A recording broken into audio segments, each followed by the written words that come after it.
What is going on, you degenerates? Welcome back to the Die Hard MMA podcast. It's Monday, baby. We got a big UFC pay-per-view card to talk about, UFC 277, and I cannot wait to break it all down with you all. First and foremost, I want to go ahead and give a shout out to our sponsors. Thank you very much for hosting Pub Sports Radio. Thank you very much for providing the lines. Superbook Sports. Make sure you guys check those two things out. Like, share, subscribe, all the good shit that you guys are used to us content creators saying. Guys, I am so excited. First off, though, I got to let you know, obviously not the usual setup. So if we have a couple of glitches, if the internet drops, if something goes off, we apologize for this one. We're going to make it work. I think everything is working properly, but be sure to hit me up in the chat if something is not working the way that we are accustomed to. Shout out to you all being here. We've got Dream in the chat, Joe Free. We've got Joe Mitas, Grateful Dude, Victor, how's it going? Evan L from the chat. We got Eric Betts Fights, my guy. We did a show last week. That was a ton of fun. Bob, we've got Carlos Diaz, James again. Brian, let's go. I like it. All right. We've already got 54 live viewers in the house. Thank you, everybody, for hanging out with us. Coming off of UFC London, a little disappointing, if we're being honest, right? A couple of fights that turned into grindy-ass decisions, and then the letdown in the main event with the injury. Like, that was a good card, and it should have been a spectacular card, and it just kind of deflated at the end. Bit of a bummer, right? Slight loss for me coming off that weekend. Honestly, I told you all I was prepared to look like an idiot backing the Gus Bus. And in fact, I do look like an idiot. He is shot. We're not going back down that road with that guy ever again. We took the big swing, right? And the night basically came down to Gus win or lose was going to be my night. The one that caught me with my pants down, Mason Jones. Did not expect Mason Jones to lose that fight. And had Mason Jones come through, the parlay with the main event doesn't go the distance would have hit. And even with the Gus loss, we actually still would have been up 3 units for the night. So, we were this close. The reads were there. We went ride or die with Chris Curtis. We knew it was a bad spot for Chris Curtis, but we rode till the wheels fell off. The wheels fell off. Honestly, people expecting me to come on the show and, bitch and moan about my bets last week. Nah, the reads were on point last week. We took 2 bets that we knew had a very high probability of losing, and they both lost. So, it is what it is. Step in it and basically understand what you're getting into. The one thing I regret, not betting the Molly McCann knockout prop. I knew she was going to wipe the floor with Goldie and really expected her to win by KO. But I did the Scousers parlay with Patty instead. So I was like, that's it. That's good. I don't need to double up on it. I don't need to get down on it any harder than that. Should have bet the knockout prop. All right. That's the recap for UFC London, folks. I have a special guest for you tonight. Most of you know this man very well. My the yin to my yang, the Batman to my Robin, none other than probably my BFF in the MMA space, Manpreet, MMA Lock of the Night. What's up, buddy? How you doing? I'm good, man. That was a heartfelt introduction, and I got to let you know the feeling is reciprocated for sure. I appreciate that. Coming off a solid UFC London, always down to talk fights, and not just fights, but pay-per-view fights. There's always a little bit of extra mystique in the air when we're talking about pay-per-view fights, a little bit bigger of a splash that these fights normally make compared to a usual fight night, but very much looking forward to it. Shout out to Olajuwon Dream, one of my biggest supporters as well too. So appreciate everybody coming through and hanging with us to break down this 277 card. 2 title fights, kind of title fights, right? One interim, one actual title fight, but it still counts. It's still gold, right? It's gold and shiny, so that just shows some extra pay-per-views. I think that's what the whole narrative is behind here in terms of titles. But a couple of fun fights on this card that I'm looking forward to breaking down with you. And I can't wait to hear your thoughts. We kind of talked a little bit about 277, but we haven't really dug in deep and really confided in one another in terms of what bets we want to make and what sides we're leaning. So a little bit of suspense on my end to hear what you're thinking. Now, this is a good card, man. Honestly, I struggle with the big pay-per-view cards. I'm notoriously bad at these obvious punch you in the face.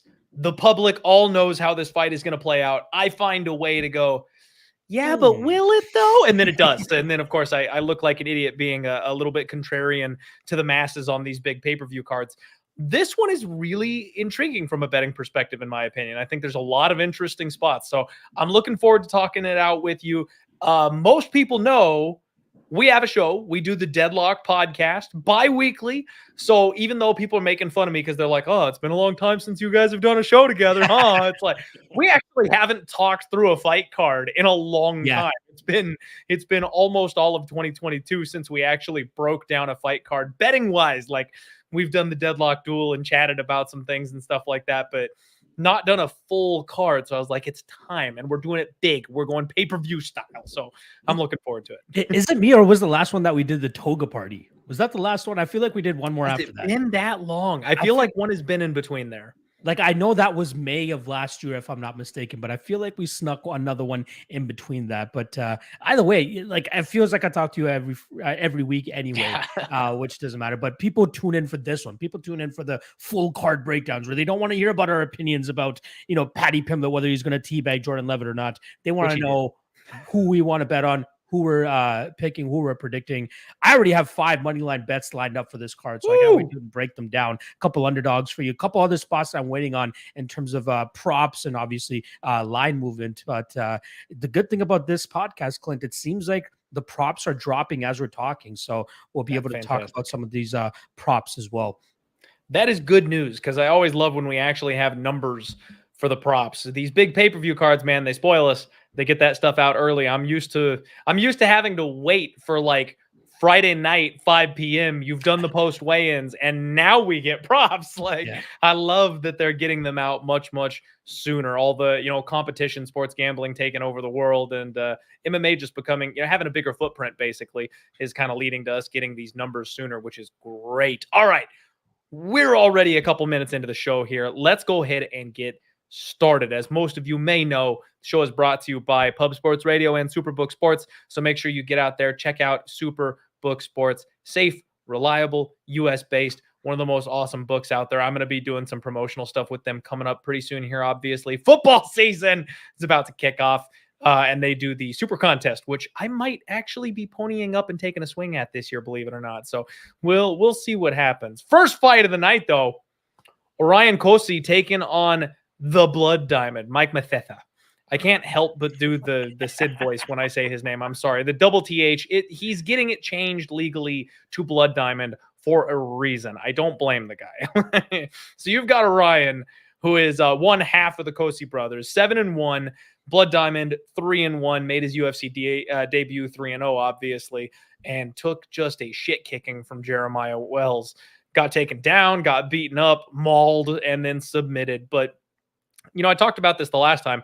Blood Diamond was a relative unknown to the MMA community, having little to no experience making his UFC debut. The report is that he's got hundreds of kickboxing fights out there somewhere, which I still have been unable to locate. I have no idea what his kickboxing record is. There's a tournament that he won. I got to wonder if these are like amateur or something like that, or non-sanctioned, because the experience doesn't exist on paper that I've been able to locate, at least. And this is a spot where this fight is being rebooked. They were originally supposed to fight. Apparently, the Wells fight was a fill-in for Cosce. So they're just kind of putting this one back together. And it feels like Orion Cosce is almost a slight discount on Jeremiah Wells, right? He's got the same kind of style. Beefcake, farm strength, team alpha male, come forward, punch you in the mouth. Everything is done explosively. People actually forget that he's got a wrestling base. So what happened to Blood Time and getting mauled on the ground that way against Wells? Orion Cosce could do the exact same thing. Now, Team Alpha Male hasn't had the sharpest of game plans as of late, so I don't know that we can count on him necessarily to come out and wrestle. But kind of like Sean Strickland, the path is there. If he wants to take it, if he wants to use it, we can identify that he should have a grappling advantage. I'm still not sure what to make of the Cosce brothers, man. I got caught with my pants down, bet them on the Contender Series, made piles because they were both very bettable when they were on the Contender Series. And then when they got to the UFC, they were both way overpriced, and all of us piled in and lost money on them. So now I'm kind of taking the step back and like, I kind of want to watch these guys once or twice really before I jump in with my wallet another time. And I know everybody's just chomping at the bit to get on the other side of Blood Diamond because of how bad he looked in his debut. But guys, it was Jeremiah Wells. Like, that guy just went out and killed Court McGee. So can we really hold that too much against him? Blood Diamond will be a plus 145 underdog. Cosce is a minus 165 favorite.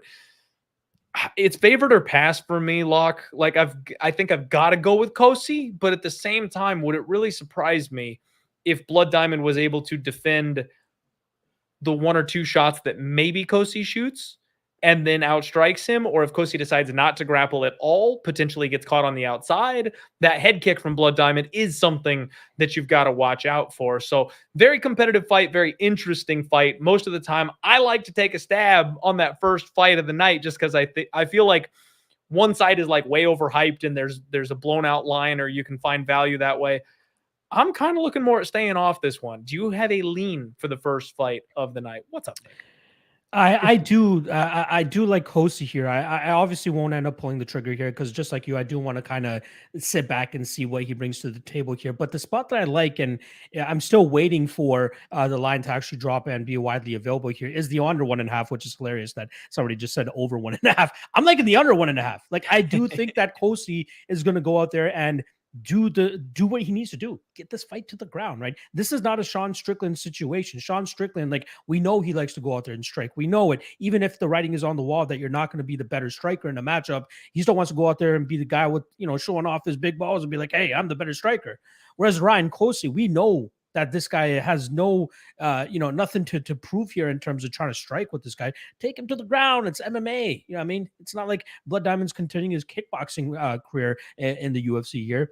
It's MMA. Take this fight to the ground. He went 2 of 4 takedowns in his first round against Phil Rowe. He knew the assignment there. Unfortunately, couldn't get it done. Obviously, got finished in the second round there. He knows the assignment here against Blood Diamond, who is mainly just a kickboxer. And let's face it, he's really only in the UFC because of Adesanya, right? It's similar to how Marcos Mariano got a contract in the UFC because of Anderson Silva, how Chris Avila got a contract in the UFC because of Nick Diaz and Nate Diaz. Even if we want to take it as far as Artem Lobov, although he did manage to, create himself a space because of him being on the Ultimate Fighter, but we know he was pretty much on there because of Conor McGregor. Same situation applies here for Izzy. But my question mark is, whose mom did he bang? Why is he fighting back-to-back grapplers here? Like, let's go out there and give this guy a chance to win, right? Like, okay, he might be able to clip Cosce on something here, but why grapplers? Put him up against strikers. Like, you've been catering to Sean O'Malley up until obviously this Yeon fight.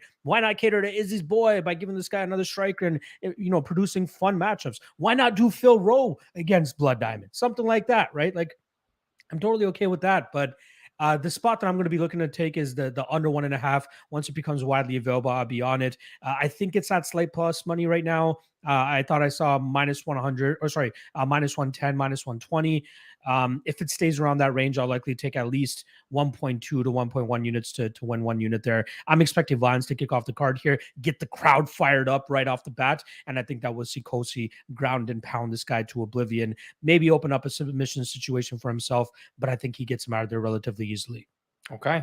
I don't mind the look there, Locke, and I totally get it. I also think that there's a chance that Blood Diamond is just levels above Cosce on the feet. If he decides to stand and trade with this guy, the finish could come from the Blood Diamond side. That head kick is nasty. I mean, I do think that there is upside here with the submission prop as well. I don't know what the number is, but I actually want to take a look at that, because if Orion Cosce does take the path of least resistance, takes this thing to the ground, tries to out grapple this man, people forget he's actually got a couple of submissions on his record. Like I said, that wrestling base kind of flows under the radar. He's got 1 pro win by Kimura, which we don't see that a lot in pro MMA. That's an all power move. Like, you got to be able to out muscle somebody to get the Kimura. And then he's also got 2 amateur wins by armbar. So, like, this guy is fully capable of tapping somebody. If they give us like a 12 or a 16 to 1 or something like that on a sub prop, might be worth a sprinkle, but I do think violence probably is the answer here on this one. I like it. Unfortunately, they haven't caught up to the first fight of the night in terms of dropping props for it, so we can't really speak too much on that. But yeah, I'm right there with you. I'll be looking at Cosce round 1, but the majority of my action on this fight will be that under 1.5. Yeah, I don't mind that at all, man. And this one is a good one to target, I think, for violence, one way or the other. I do think somebody's going down. All right. Go. Next fight of the evening, we do have Negumereanu taking on Ihor Potieria.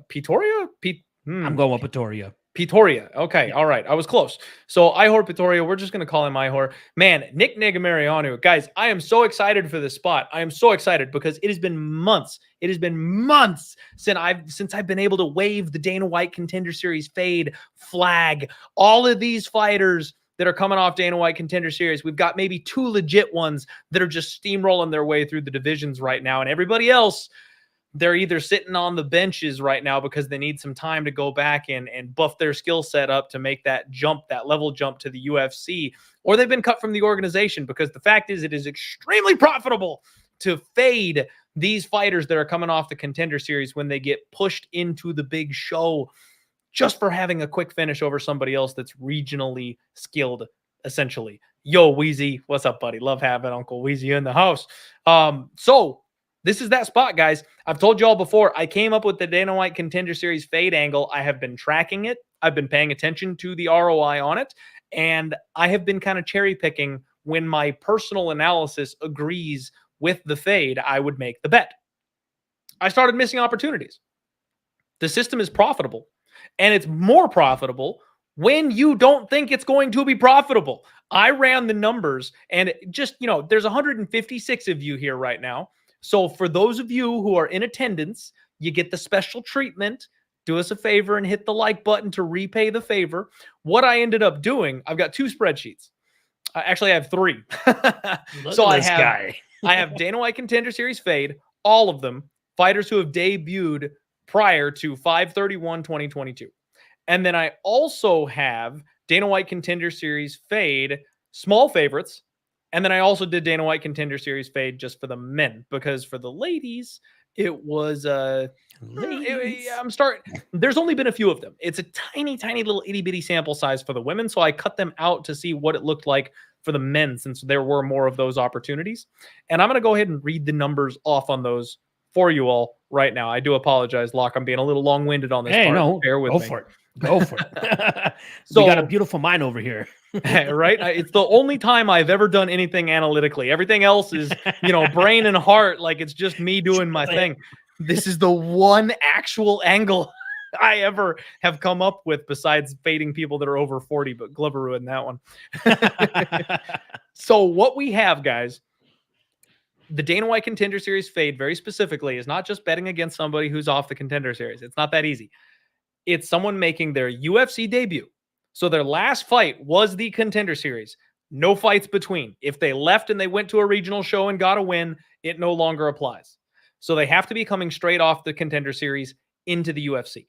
Once they have come into the UFC, they must be fighting a UFC caliber fighter, somebody who has UFC level experience. So if somebody is making their UFC debut and they're fighting another debutant that's coming from LFA or something, the angle does not apply because the other guy doesn't have UFC experience. In this case, Negumereanu has a couple of UFC wins or losses. Does not matter. They do not have to be a winning fighter in the UFC. They just must have fought in the UFC at least one time facing a Dana White Contender Series debutante. The final piece of the puzzle is that the UFC fighter has to be the dog. If the Contender Series fighter is coming in as the favorite over someone with UFC level experience, that is when you try to fade them. Since we began, there have been 77 instances of this angle taking place. I'm sorry, I apologize. 78. 30 wins, 47 losses, and 1 push, because there was a draw in there one time. Plus 10.02 units with an ROI of 12.85%. So this angle has been incredibly profitable. And like I said, I missed out on a couple of wins for it because I thought that the Contender Series guy was going to win. I went against my own angle. So now I'm just blindly betting it. Like every time this thing comes up, I'm going to blindly bet it regardless of whether or not I think it's accurate. It's a thing I'm going to be betting. So now somebody was telling me, well, but Clint, the guys that are for sure going to win, right? Like the Jelton Almeidas, like those are the guys that you want to stay clear away from, right? No. I actually went back and I pulled out all the big underdogs. So people that were, plus 400, plus 500. And the record instead is 26 wins, 39 losses, with the one push being included in there. Only profitable 3.67 units with an ROI of 5.56%. So the real money is coming from those overinflated lines. When you get someone coming off the Contender Series that everyone is just absolutely sold down the river on, those are the ones where we're actually making our money blindly betting against them. So that's the angle in its entirety with stats up to date. Back to the fight here. Sorry, everybody. I know, again, I wanted to go in deep for you guys as a little bit of a treat so everybody understands exactly what is going on with that angle and how it applies.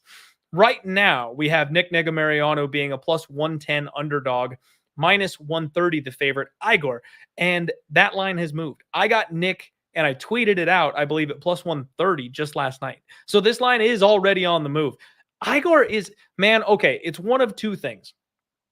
He's either Azamat Muradov, he's the next biggest fraud the UFC has brought over, or he's Jiri Prochazka, because both those guys came up and they had awful records with terrible levels of competition. One guy's fighting for the strap, and the other guy is immediately booted after getting beaten by a low-level UFC guy. So we will find out on Saturday, because Ihor is 20-2, and you can't understand the amount of 0-0 fighters he's fought to get there. Like, he's fought nobody. My guy Locke tweeted out a video of him fighting somebody in the rain. You know that scene from Here Comes the Boom, the MMA movie? Yeah. That, like, it's literally that. Like, these guys are in an outdoor cage falling on top of each other because it's raining and wet and they're sliding. And that's his last fight, man. So I don't know what to make of this guy, but he is big. He is explosive. He does have good hard leg kicks. He throws naked leg kicks. They're extremely counterable. He's got nothing off his back. If you get him to the floor, he basically accepts that bottom position and hangs on for kind of a stand-up type position. He swims well for underhooks. He does seem to be able to overpower people, press them up against the cage, things like that. But on the feet, he launches himself into his opponents. Again, very Jiri-esque, where it's like, I'm going to hit you with something big and kill you, or you're going to have an opportunity to hit me, and no one's been able to make him pay for it. Now, Negumereanu, people might be like, man, he's not that good. And I'd be like, you know what? You're right. He is not that good. But Nick has two things going for him. Two very important things. He hits really fucking hard. And he's durable as shit. So he will be able to beat a certain caliber of opponent simply by being able to take what they hit him with and hitting them back harder. He's training at Extreme Couture, working with guys like Strickland and Chris Curtis. He likes to force a semi-technical brawl. It seems like this is the perfect fight, really, for both of these guys, man.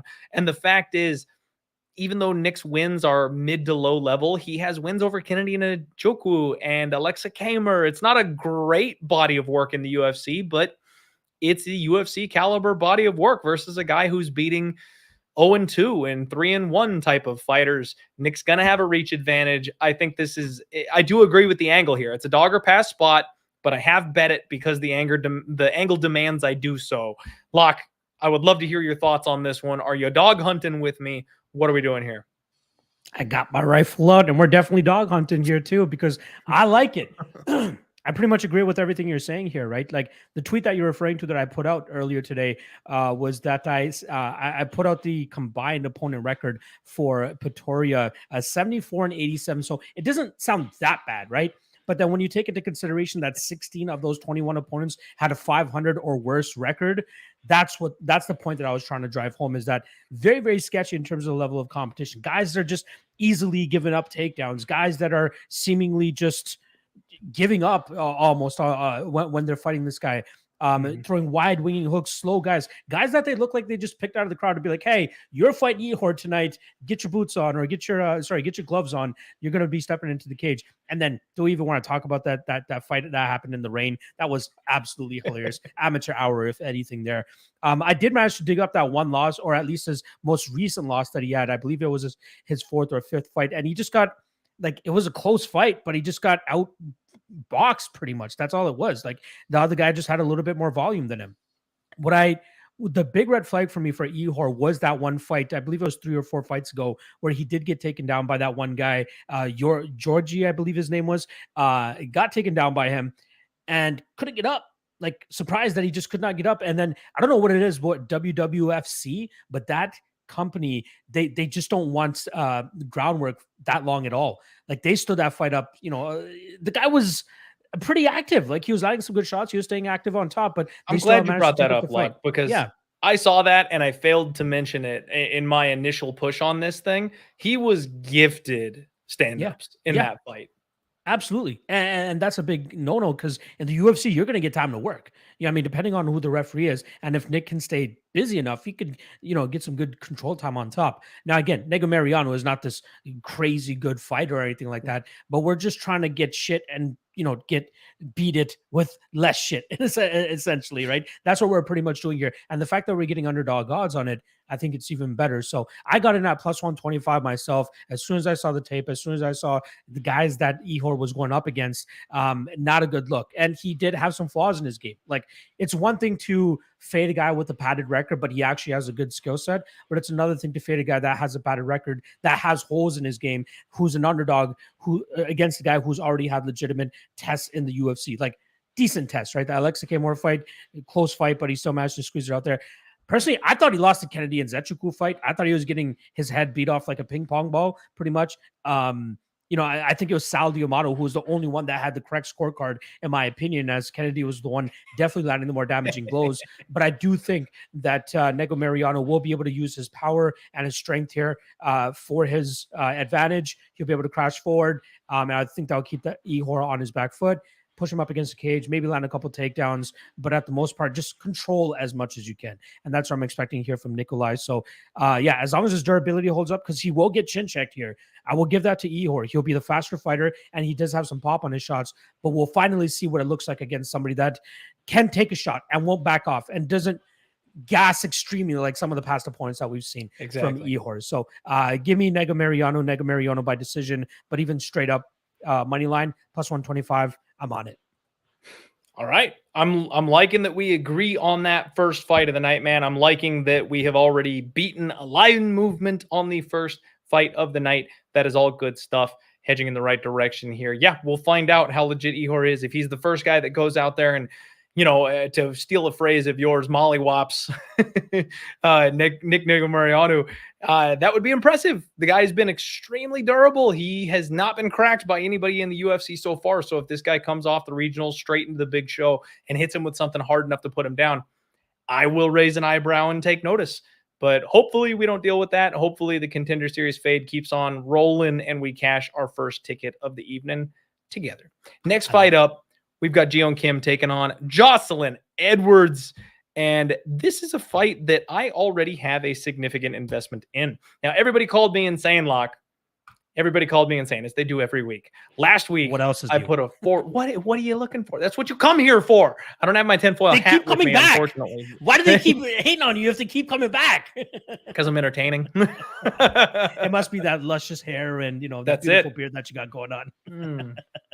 Although, by the way, beard update, ladies and gentlemen, the wife has finally authorized the attempt at the full beard. Ooh. She didn't like the prickly hair and didn't think she would like me with a mustache, which is why I've always rocked the beard, because she doesn't like the hair. I finally got the okay to go ahead and try it. So you might be seeing full-on Zeus beard Clint here in a couple of weeks. We'll see how it goes. The question is, how well can you grow it? That's the question. We've never attempted, Locke. We've never attempted. I'm a little afraid I'll get like creepy porn star like stash up here, and that it's going to have to go back the other way if that's the case. I'm just wondering if it's going to be able to connect to the beard. I mean, that's the hardest spot for any, like all the men in here know that's the hardest spot to grow any facial hair, is like the in-between connect. We got a shot. I'm just saying. But if it's like stringy nasty up here, like no, that's coming right back off. We'll see what genetics we've got to work with. We've never pushed the beard here, so we'll see what we got in a couple weeks. Anyway, back to that fight. Victoria last week came home gorgeously. I thought she was going to get that trip takedown in the third much sooner. Mandy Bohm gasses out in round 3 just awfully. Got to give her props where it's due. You could tell she had worked on that takedown defense. She did a whole lot better up against the cage, even though my girl Victoria was basically in the driver's seat the entire time. I was hoping she would get that trip takedown and then cash that 35-1 round 3 TKO for us. You could see her with the last, 15, 20 seconds or so of that round.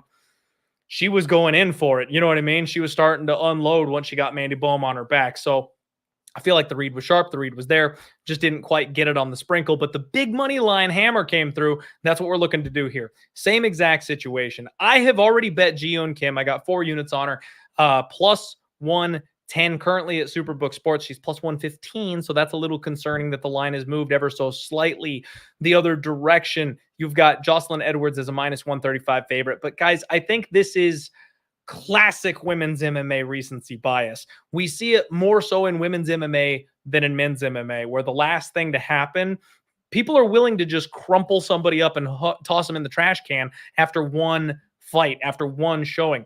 Yeon Kim went to absolute war with Priscilla Cachoeira in her last fight. And a lot of people think that maybe she got robbed there. I thought it was a close fight. I thought it was 1-1 going into the third. And it was maybe a little bit of a questionable decision, but those elbows that Priscilla was unleashing on her in that third round was enough to go ahead and sway the judges. And I can understand that. But the one of the things I take away from that fight, though, is that Yeon Kim tanks damage lock. Like, she does not wear it on her face. She wasn't bleeding until Priscilla started hitting her with multiple elbows across the cheekbone. That finally busted her open. She took everything Priscilla had and was just a little red around the nose. Like, this girl is made out of steel in her face. On top of that, they call her Fire Fist for a reason. She hits really freaking hard. And she spent this fight camp out at Tiger Muay Thai. Yeon Kim is going to have a 2-inch reach advantage in this spot. And Joselyne Edwards, even though she naturally fights up at 135 instead of 125, the report on the street, by the way, is that this is a 135-pound fight, even though Tapology has it listed as a 125-pound fight. So Yeon Kim technically jumping up a weight class here. Joselyne Edwards couldn't bust a grape if she tried. She is all volume all the time. And that fight with Ramona Pascal, everyone is so hyped up on Joselyne after that fight with Ramona. She put up 164 significant strikes, basically looked like she was in the driver's seat the whole time. She basically fought a punching bag that night, Luck. Like, Joselyne had free range to do whatever she wanted on the feet, and besides a couple of clinch knees, really didn't have anything coming back the other direction. And her takedown defense, by the way, is awful. It's been improved to 63% because of holding Ramona to 1 of 11. So when you look at the numbers, that last fight really bolstered up the percentage there on her takedown defense. But she got hurt badly by the body shots of Ramona in that fight. And I think this is a spot where if you go volume versus volume, Kim has the reach advantage. Kim hits just a little bit harder. I think Kim has looked more impressive in her last couple of fights, even though she came off of that, loss to Priscilla Cachoeira. I did cash a ticket that night, so I was grateful for the decision to go that way, but it was very tight, very competitive. I don't know that Joselyne Edwards will be able to take the kind of shots that Priscilla Cachoeira was able to take and then keep on coming. Joselyne Edwards likes to throw in 4 and 5 punch combinations. Winging hooks from the hips, just kind of touches the shin, touches the calf. Like, if you're looking for just pure volume, then sure, Joselyne Edwards is probably going to outnumber Yeon Kim. But when Kim hits her back, I expect those to be more damaging. I expect us to get reactions from Joselyne Edwards when Yeon Kim hits her hard. And on top of that, I really hope Kim's team has looked at the tape, because if she goes to the body, she will TKO Joselyne Edwards in this fight. So yeah, I went big. I think the line is backwards. And Chris Grieve right here asking the hard-hitting questions. How can you call Kim a lock if she's 1-4 in the UFC? First off, I'm not calling her a lock. I only call him a lock, because there's no such thing as a lock in MMA, my guy, Chris. I don't believe in locks. I believe in value, and I think she should be favored. That's all this comes down to. I believe the line is wrong.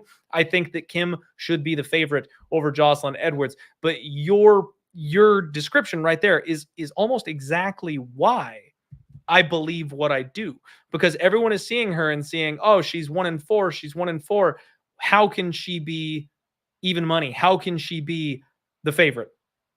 The fact is, if you look at the way they fight, their skill sets, the way they match up, Joselyne Edwards is 2-2 technically. Wu Yanan and Ramona Pascal are both essentially punching bags, and that's who she beat. She lost her other 2 fights to Carol Rosa and Jessica Rose Clark. Up a weight class, obviously, maybe slightly higher level of competition, but still not great. Technically, Jeon Kim should have won her last fight against Priscilla Cachoeira, which, besides that, she fought, listen to this, Molly McCann, Alexa Grasso, Antonina Shevchenko. Those were her other fights. Like, I know nobody loves Antonina Shevchenko, but in a striking match, in a kickboxing match, yeah, she lost a kickboxing match to a world-class kickboxer. Alexa Grasso is steaming away for the title right now.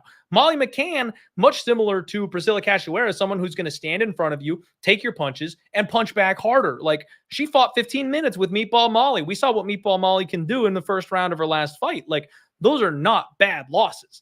I'm just saying I think the line is backwards. I got Fire Fist. I think this is a good time for her to show up and show out a little bit against a fighter who she is just straight up better than. Manpreet, am I crazy? Talk to me, man. What do you think here? I was hoping that we'd have some more dissension. I think we're gonna have to wait until the Ankalaev and Smith fight at this point in time, because I'm right there with you with Kim as well. Not as confident, not 4 units confident on her. I ended up going 2 units. I believe I got plus 115 on her here.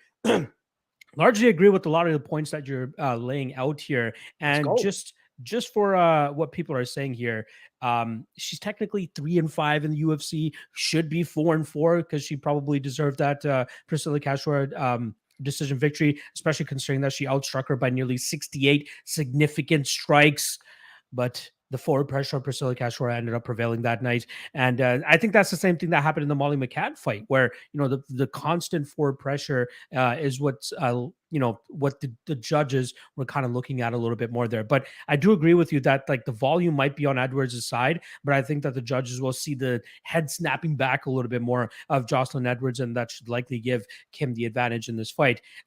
She is splitting time between Tiger Muay Thai as well as Bang Tao Muay Thai. For people that don't know about Bang Tao Muay Thai, that's actually a newer gym that was opened up by the former head coach of Tiger Muay Thai, former MMA head coach of Tiger Muay Thai. His name is George Hickman. Came to Tiger Muay Thai as a wrestling coach, ended up graduating to pretty much becoming the MMA head coach, and he's been able to add grappling wrinkles to a lot of fighters' game.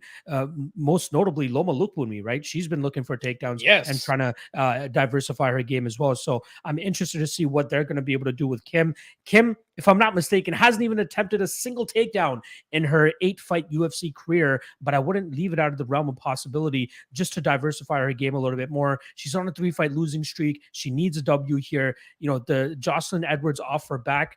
She had that one instance where she threw up that armbar against Yanan Wu, and we had like 4 minutes of pretty much just Wu trying to get out of the armbar and Edwards not letting go of it. But outside of that, seems to be, a little bit easy to kind of just grind her out, similar to like Charles Rosa style, right? Take it to the ground, grind her out on the mat. Now, I'm not putting all my chips into that basket and saying, oh, Kim's going to go out there looking for a grapple heavy approach. But D1 Kim, I like it. D1 Kim, you never know. But we got D1 to Casey the other week as well, right? But he didn't even go for the sub lock. I know. Does he right? not know I've got 10-1? Hey, apparently he had new tools. He had apparently new tools that he left at home or he forgot in the locker room. It's round 3. The coaches are calling for him to finish the fight. Bisbing is yelling at him to finish the fight. I'm sitting on a 35-1 sub round 3 ticket. He's got the man on the ground. Does he go for it? No, he doesn't. So Diakaze is dead to me. Diakaze. Hey, I love it. I'm liking the Kim spot, hence why I took the shot here. 2 units plus 115. She should be able to land the better strike. She should be able to, sway the judges a little bit more. I'm really hoping that they did look into the tape and see that she can be grounded and grinded out there. Does Kim trust her submission defense enough? That's going to be another question. We'll see how much they've actually worked on that. But just because she's at Bang Tao Muay Thai and Tiger Muay Thai, don't think that they're not working a full MMA game. Right, Yeon normally trains out there. Hamzat's done some camps out there, so these guys actually do full mixed martial arts. And I'm hoping that we see that wrinkle in Kim's game here. Even if we don't, and this turns out to be a 50-minute kickboxing matchup, I'm still expecting Kim to land the better damage and sway the judges more in her favor. So at dog odds, count me in. All right. I like it. We've got some agreement early on in this card. Don't worry, everybody. We will disagree at some point. Evan L. doing the Lord's work. I appreciate you, buddy. One more thing I want to add here real quick. Sorry. You touched on this narrative a little bit earlier. What have you done for me lately, right? That's what people are kind of talking about with Kim and kind of throwing her away that she's on a 3-fight losing streak. That narrative is kind of live in a a couple more matchups throughout this card, and we're definitely going to touch on it when we get to those spots. But we can't be thinking about what have you done for me lately. You can't forget the bulk and resume that a fighter has worked up until that last fight that you might be detracting them from. So, yeah, go for it. And I do want to shout out Mbe real quick. Long time, viewer, jumps in all the MMA chats and streams. So she talks about the speed of Jeon Kim. But the one thing we got to remember here is she's moving up a weight class, and usually the lighter fighters are actually the faster ones. So there's a chance that she will be able to match the speed of Edwards and may even be the faster fighter in this spot. I'm not banking on that, but I'm just saying that, lighter fighters that are smaller tend to be faster. Kim may look a little bit quicker against someone who is naturally larger, like Joselyne Edwards. Sorry, slow or not, she's still landing 5.8 significant strikes per 50. That too doesn't stop her from throwing. Still lands. So we'll see what happens. I know it's you know what? It seems like Locke and I are going to be sharing a couple of mimosas on the beach together. Everybody else going the other way. I'm okay with it. Next fight of the evening, we've got Michael Morales taking on Adam Fugitt. And there's going to be a lot of jokes on this one, Locke. This poor guy.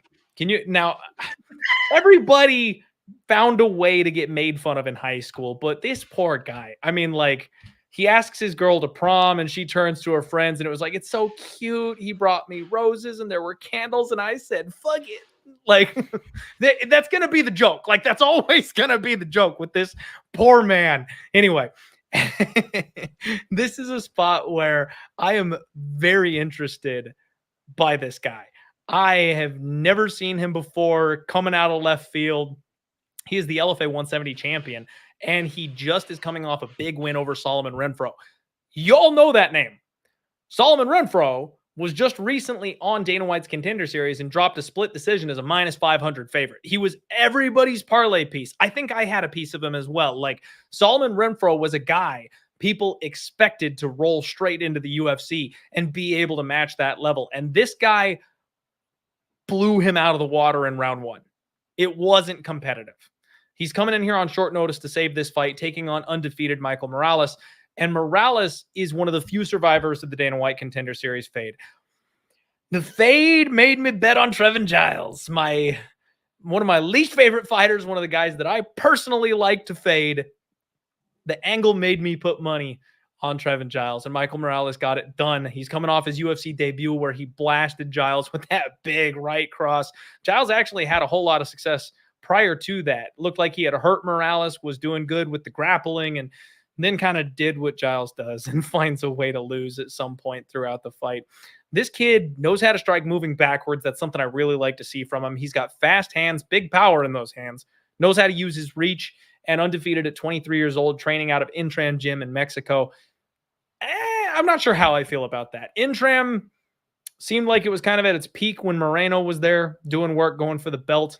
A lot of people have kind of moved around from there, so I'm not sure if the level of training is quite as high as maybe it used to be. It's a notable name, obviously, the coaching staff, stuff like that. But I'm not sure how I'm feeling about that gym as a jumping off point for a young up-and-coming fighter. He's got a judo base. He's a BJJ purple belt. And now he's going to take on Adam Fugitt, who is a long, rangy kicker. This guy's 33 years old, so he is 10 years older, but he's kind of a late to the game mixed martial artist. Hasn't been doing it quite as long, so the wear and tear on the body isn't there the way you kind of maybe would think it was. This guy likes to go lots of kicks to the body, kicks to the legs. He's got this I love this teep kick. It's like one of those digging teep kicks to the body that just drains the gas out of his opponents. It's not there just to control the range. It's actually there to hurt and deal damage. He's got sharp knees. Apparently, he was a high school wrestler. He wrestled for 1 year in college. I couldn't figure out for the life of me where he wrestled in college. I couldn't find him. But then he transitioned into BJJ. He found BJJ and Muay Thai and started doing that instead. He's actually a brown belt. So he's got, some decent BJJ credentials behind him, even though it appears that he likes to strike. He backs people up against the fence, and then he level changes on them and grinds them up against the cage. And if he can't get that takedown, he just kind of corrals them in the corner and unloads up against the fence on them. This is a spot where I am very much looking at taking the same stance I did on Charles Johnson last week, where I know Michael Morales is the new hotness. I know he's 13-0 and there's a ton of hype around him. But how do I not take a poke at this unknown Adam Fugitt, who has such a skill set. He's a plus 425 underdog, taking on the minus 550 favorite in Michael Morales. And I saw the young fighter gaps in the game of Michael Morales in his UFC debut. If Adam Fugitt comes out and does exactly what Trevin Giles tried to do, which is back him up against the fence, drag him to the mat, and maul him, I think he's got an extremely clear path to victory. He's a better wrestler. He is going to have that man strength versus boy strength situation going on, which we all know the boy strength more often than not loses that. And then he's also going to have the edge in the jiu-jitsu credentials. On top of that, he knows how to lock his opponent down and go to work with the ground and pound. I think violence is maybe a good bet here, because if Fugitt is just not up to stuff, maybe Michael Morales might be able to knock him out. But I also think that Michael Morales is very live to be upset by Fugitt the same way he did Solomon Renfro. Talk to me, Locke. Are we agreeing again, or are you going to side with the favorite on this one? Papa Chuck out there just saying, Manpreet just shakes his head, LOL. It's not why you think, though. It's because it's like Clint is in my brain here, and I'm actually thinking about a small poke on the Fugitt side as well. I saw your tweet. Why are you going back on it, man? Why are you doubting yourself? You located a plus 425 underdog, and you're like, never. No, man. Stick with it. I put that tweet out there even before the odds came out. I just said I'm assuming that the odds are going to be heavily in favor of Morales. People might be looking for some underdog value on Fugitt. Me, Fugitt. That's what I was just trying to get my Fugitt joke in there. That's all I wanted to do. But after running the tape, I was like, damn, like this kid actually has some good things that could translate into a possible upset scenario here, right? You said the pace, the volume, the pressure. The guy has it all. In terms of his wrestling, like you said, he had a high school wrestling background, and he did his he had 1 year of college wrestling at a community college, I believe it is. So it's not like super high level wrestling, but the way he implements it in his MMA fights is very impressive. Like he mixes in his striking combinations with takedowns, clinch work up against the cage. Like he can do it all. And the fact that he always pushes a high pace gives me even more reason to be like, hey, like this guy could be live. And even at plus 425, we could be getting a much worse product here. Because a lot of people just want to automatically parlay the guy that's not taking the fight on short notice and the guy that's not the UFC debutant. And although Michael Morales does have some big steam around him at this moment in time, like we need to always remind ourselves to be like, hey, like let's bring it back down to earth. Let's look at the tape and see what we can actually extract from both of these guys. In terms of Michael Morales' wrestling background, apparently he was a part of the Ecuadorian wrestling team. I'm not sure how much that counts. Like, is that like being a part of the... I don't even know the Ghanan. Somebody let us know. Can they wrestle in Ecuador? Exactly. Let us know if Michael Morales is making it to the Olympic wrestling team. Is he actually that good? But either way, like defensively speaking, his wrestling seems to be pretty good. Like the kid on the Contender Series was struggling to get him to the ground and really hold him there and grind him out. Whereas I think Fugitt, like even if he doesn't land takedowns, I think he could have success up against the cage and controlling him there. He's a big, like strong dude, and I feel like he can have that success in those scenarios. So going into the tape, I thought it was a free square on Michael Morales, just throw him in there in a parlay with somebody else. But then as I started watching the tape, I'm like, things could get a little bit interesting here, right? Level of competition is a little bit sketchy on the Fugitt side, outside of Solomon Renfro, and there's one other guy whose name is escaping me at this moment in time. But this is the prove me spot, right? Go out there, make a splash, make a big upset, and pull it off. And, I think this could trend even closer to plus 500 by fight time, because people are just going to be tossing Michael Morales into all these parlays. So I'm going to wait it. I'm going to bide my time. The widely considered narrative here is that Michael Morales blows through this guy. I hope that continues to get screamed from the rooftops, because I'm hoping that we get a slightly better line on Fugitt, but I'd even be fine with a plus 400 stab on him as well. I'm going to be greedy. I'm going to sit back a little bit, wait till we get the, closer to fight time, and hopefully we can get plus 500, because I think this kid could shake things up a little bit, at least in this matchup. I'm not saying he's a champion or anything like that, but he can definitely make an impact in this first fight in the UFC. Yeah, Clint, get out of my brain, man. We're trying to be entertaining here. We're trying to have dissension and debates and arguments. Get out of my head. Okay. I'm sorry. I'll try to take a step out of your headspace. But I mean, like last week's a perfect example, right? I wasn't ready to buy on Ankalaev. He got it done. Yeah. But everyone thought he was going to smoke Johnson. I had a big bet on the over 2.5. It was a breeze. Nobody even got punched in that fight. Like it was so easy seeing that it took everything he had to just out wrestle this guy for 15 minutes. That's kind of what I feel like we've got going on here. And I don't think very highly of Trevin Giles. I'll be honest. Like I know he's got some nice boxing. I know he's got a wrestling background.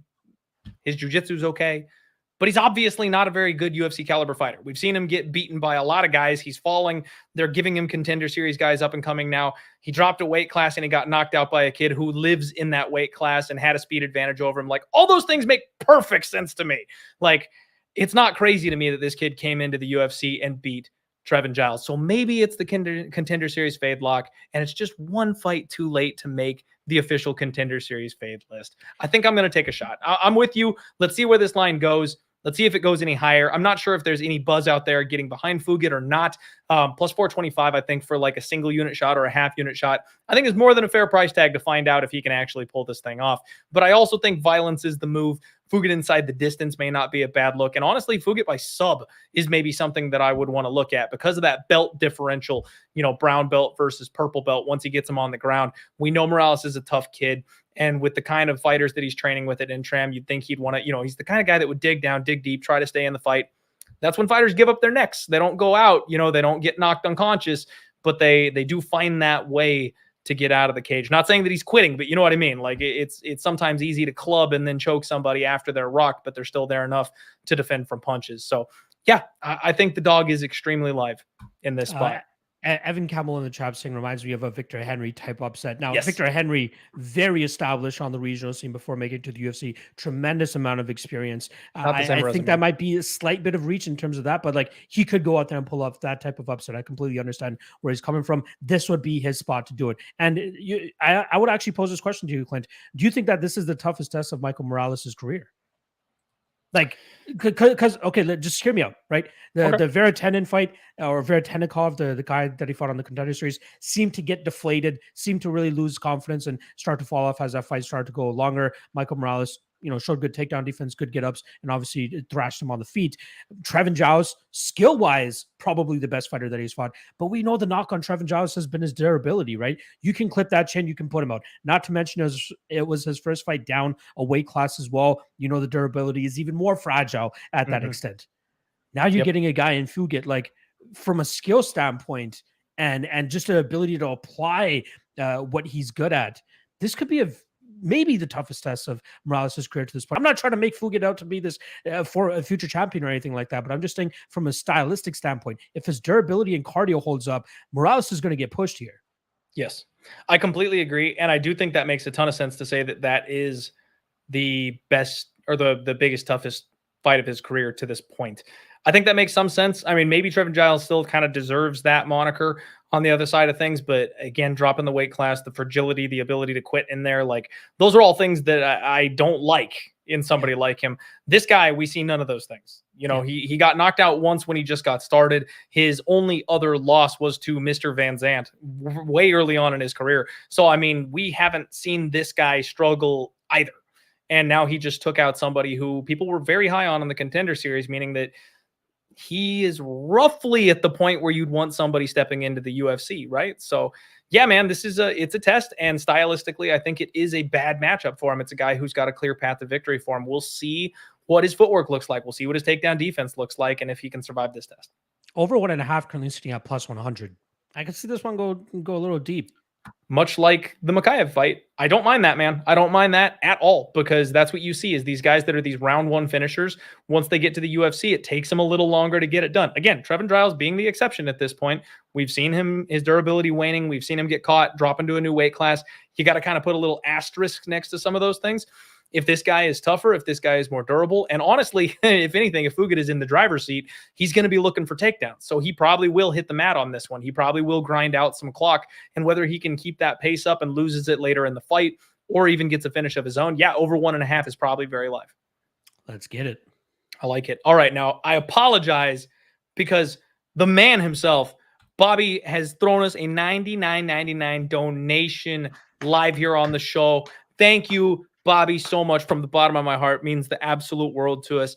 Donations here in the chat are going to go to Pub Sports Radio, helping us keep all the live and free shows that we have coming to you. So thank you so much, saying that we're his favorite duo, always bringing the content for you.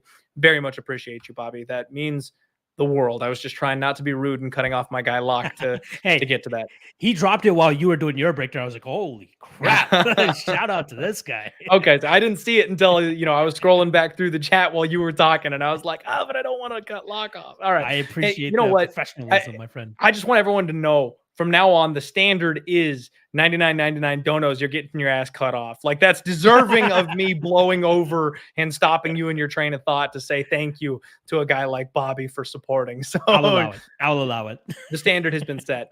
Now everybody's just going to drop $100 donos.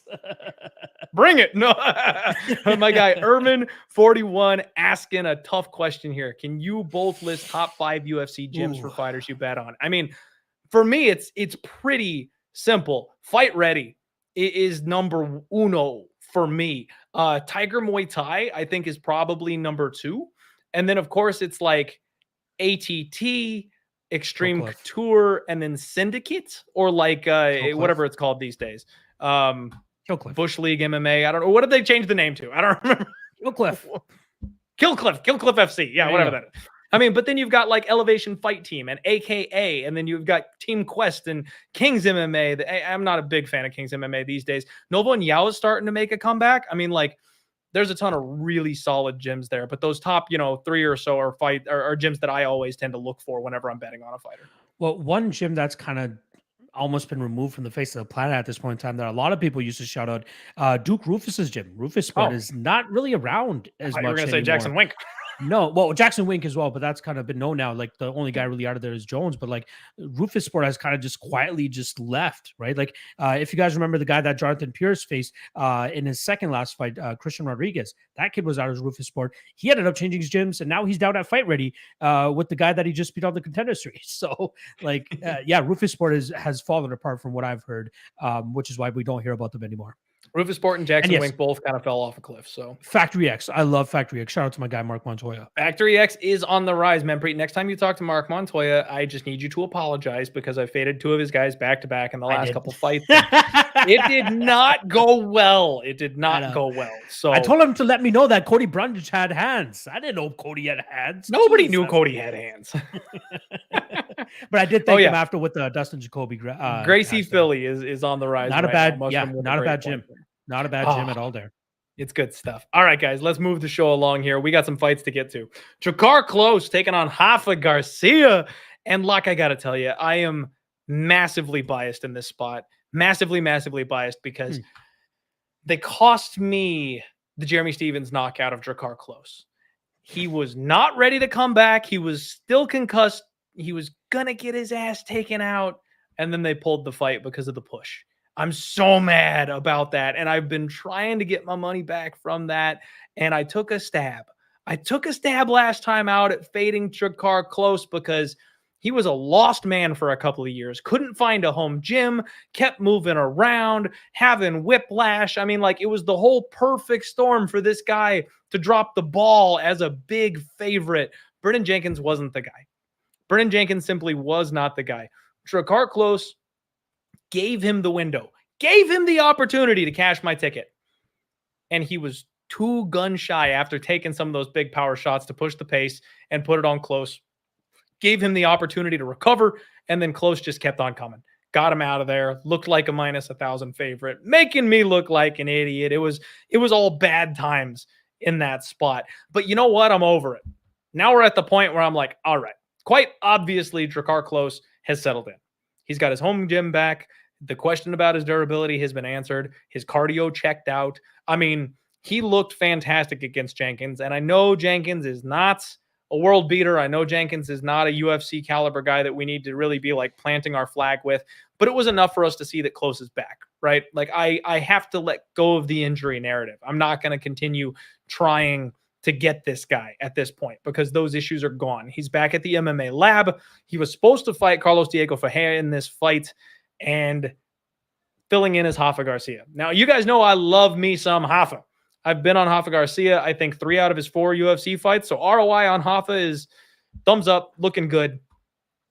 But coming in here on short notice, the thing that really scares me about Rafa Garcia, Locke, is his gas tank. He red lines in the second round in every single fight. And then he pushes and pushes, and he starts diving from outside for the takedowns. He does not look great in the third round against anybody. And even against someone like Levy. Levy made so many mistakes trying to go for like big explosive kicks and hip throws and shit. Like he gave bad positions to Rafa Garcia in a very close competitive fight that allowed Rafa Garcia to go ahead and squeeze out the win there in that last fight. I don't think he's going to get those opportunities here against Drakkar Klose. If Rafa Garcia is not like on point for this short notice fill in, I think that cardio is going to be an issue. This is a competitive fight, but it comes down to kind of who wants it more. And I don't know, man. I kind of feel like Klose wants it more. Minus 220 is Drakkar Klose. Plus 190 is Rafa Garcia. And I think everybody and their mom expected me to be jumping all over Rafa Garcia in this spot, but I simply can't. I mean, I do just want to run the numbers here real quick. Drakkar Klose averages 4.42 significant strikes per minute with a 55% accuracy. That's against the higher level of competition, mind you. And Rafa Garcia averages 3.54 significant strikes per minute with a 36% accuracy. So almost 20 freaking percent less accurate. He's missing on a lot of those shots. And then you've got a 53% striking defense from Klose, and you've got a 54% striking defense from Rafa. So while Rafa is more active and throwing more, he is missing more. Drakkar Klose is picking his shots a whole lot more and is just as defensively sound as Rafa Garcia is. So when it comes to a take one to give one punching match, I kind of think Klose is going to win that. And then he's got a 68% takedown defense.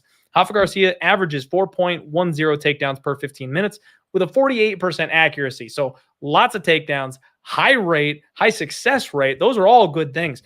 But the 68% takedown defense, like I said, that gas tank, I think those are going to get harder and harder to come by the deeper this fight goes. And I kind of just see Drakkar Klose winning this thing in the end, getting his hand raised, maybe a late finish, maybe a decision. But the time has come. I can't fade Drakkar Klose here. Locke, what about you in this fight? How do you feel it plays out? Yeah, I like the close side here. I just can't pull the trigger at minus 225. Like, I don't know if it's just going to go back to what Drakkar Klose looked like starting off his UFC career, like going to every decision that you could possibly go to, right? Devin Powell, Mark T. Casey, David Taymor, Lando Venata, Bobby Green. Like, he just keeps going to a decision and eking out most of those decisions, right? Maybe there's an argument that Bobby Green deserved to win that decision, but still, Drakkar Klose did enough to get his hand raised there. The one thing I like about his game is the fact that he's very consistent with the leg kicks that he likes to use. He stays very active with those. Like, if he's waiting to find his range and his space, he usually likes to throw that kick just to stay busy enough, keep his opponent thinking about something, and then start letting his hands go after that. You know, we see him pushing his opponents up against the cage and getting some solid control time there, just eking out most of these decisions. But like earlier in his MMA career, he had, what was it? Four out of his 6 wins before coming to the UFC were all inside the distance. Then he became a decision machine. Now is he all of a sudden starting to fall in love with his power, right? He went balls to the wall against Beneil Dariush, almost got him out of there, ultimately ended up paying for it, ended up getting Brendan Jenkins hurt plenty of times in their fight, and then ultimately finishing him in the second round. Does he look to do the same thing here against Garcia? But to me, Garcia looks like he has solid durability, right? Cardio, a little bit sketchy, but in terms of durability, seems like he can take a shot. And I'm not totally sure how strong or how powerful Klose actually is, because Brandon Jenkins's striking defense looked absolutely horrible. Like, the guy seemed like he was inviting to get hit on the chin over and over again, ultimately paid for it by ended up losing that fight by KO. Can Garcia stay a little bit cleaner? Maybe. But I still see him getting outlanded here. Like, if he's getting outlanded by Nasrat Haqparast the amount that he did, I'm expecting Klose to be just as accurate, if not more, and probably land even more shots here. As long as Klose doesn't go out there and blow his gas tank trying to finish Garcia early here, because he's got this newfound love for his power, he should be able to win a clean decision in this spot, being the more active guy, being the guy with the better cardio, and just squeezing it out. Like, I had Garcia against Natan Levy, as I expected him just to have a little bit more than what Levy was bringing to the table. Got a good price tag on it. I think it was roughly around pick'em for that fight.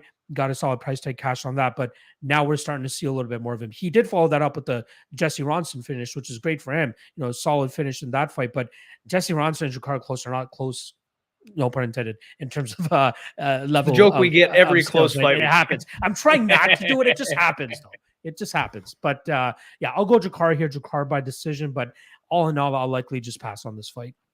We're feeling the same way on this one. So again, another accidental agreement. But yeah, I can't get there on Rafa this week, guys. I just can't. I do apologize, but it seems like Klose is kind of just a better version of Rafa Garcia at this stage of their careers. Is kind of how it comes down to me. Yeah, I'm right there with you as well. I think this is a great spot for him to go out there and get a win streak going, right? Like, I'm sure he had a lot of pent up aggression since that whole Jeremy Stevens issue, had a bunch of fights fall out. Like, now is the time to do it, Drakkar, and we'll see if he can get it done this weekend against Garcia. I guess we both think he will, though. We'll find out. We will find out. All right, everybody. Real quick, we're going to hear a word from our sponsors. Then we're going to come back and we're going to step the pace up just a scooch because the show is taking a bit longer than maybe it should. We want to have some gas left in the tank for the main and co-main event. So sit tight. We'll be right back.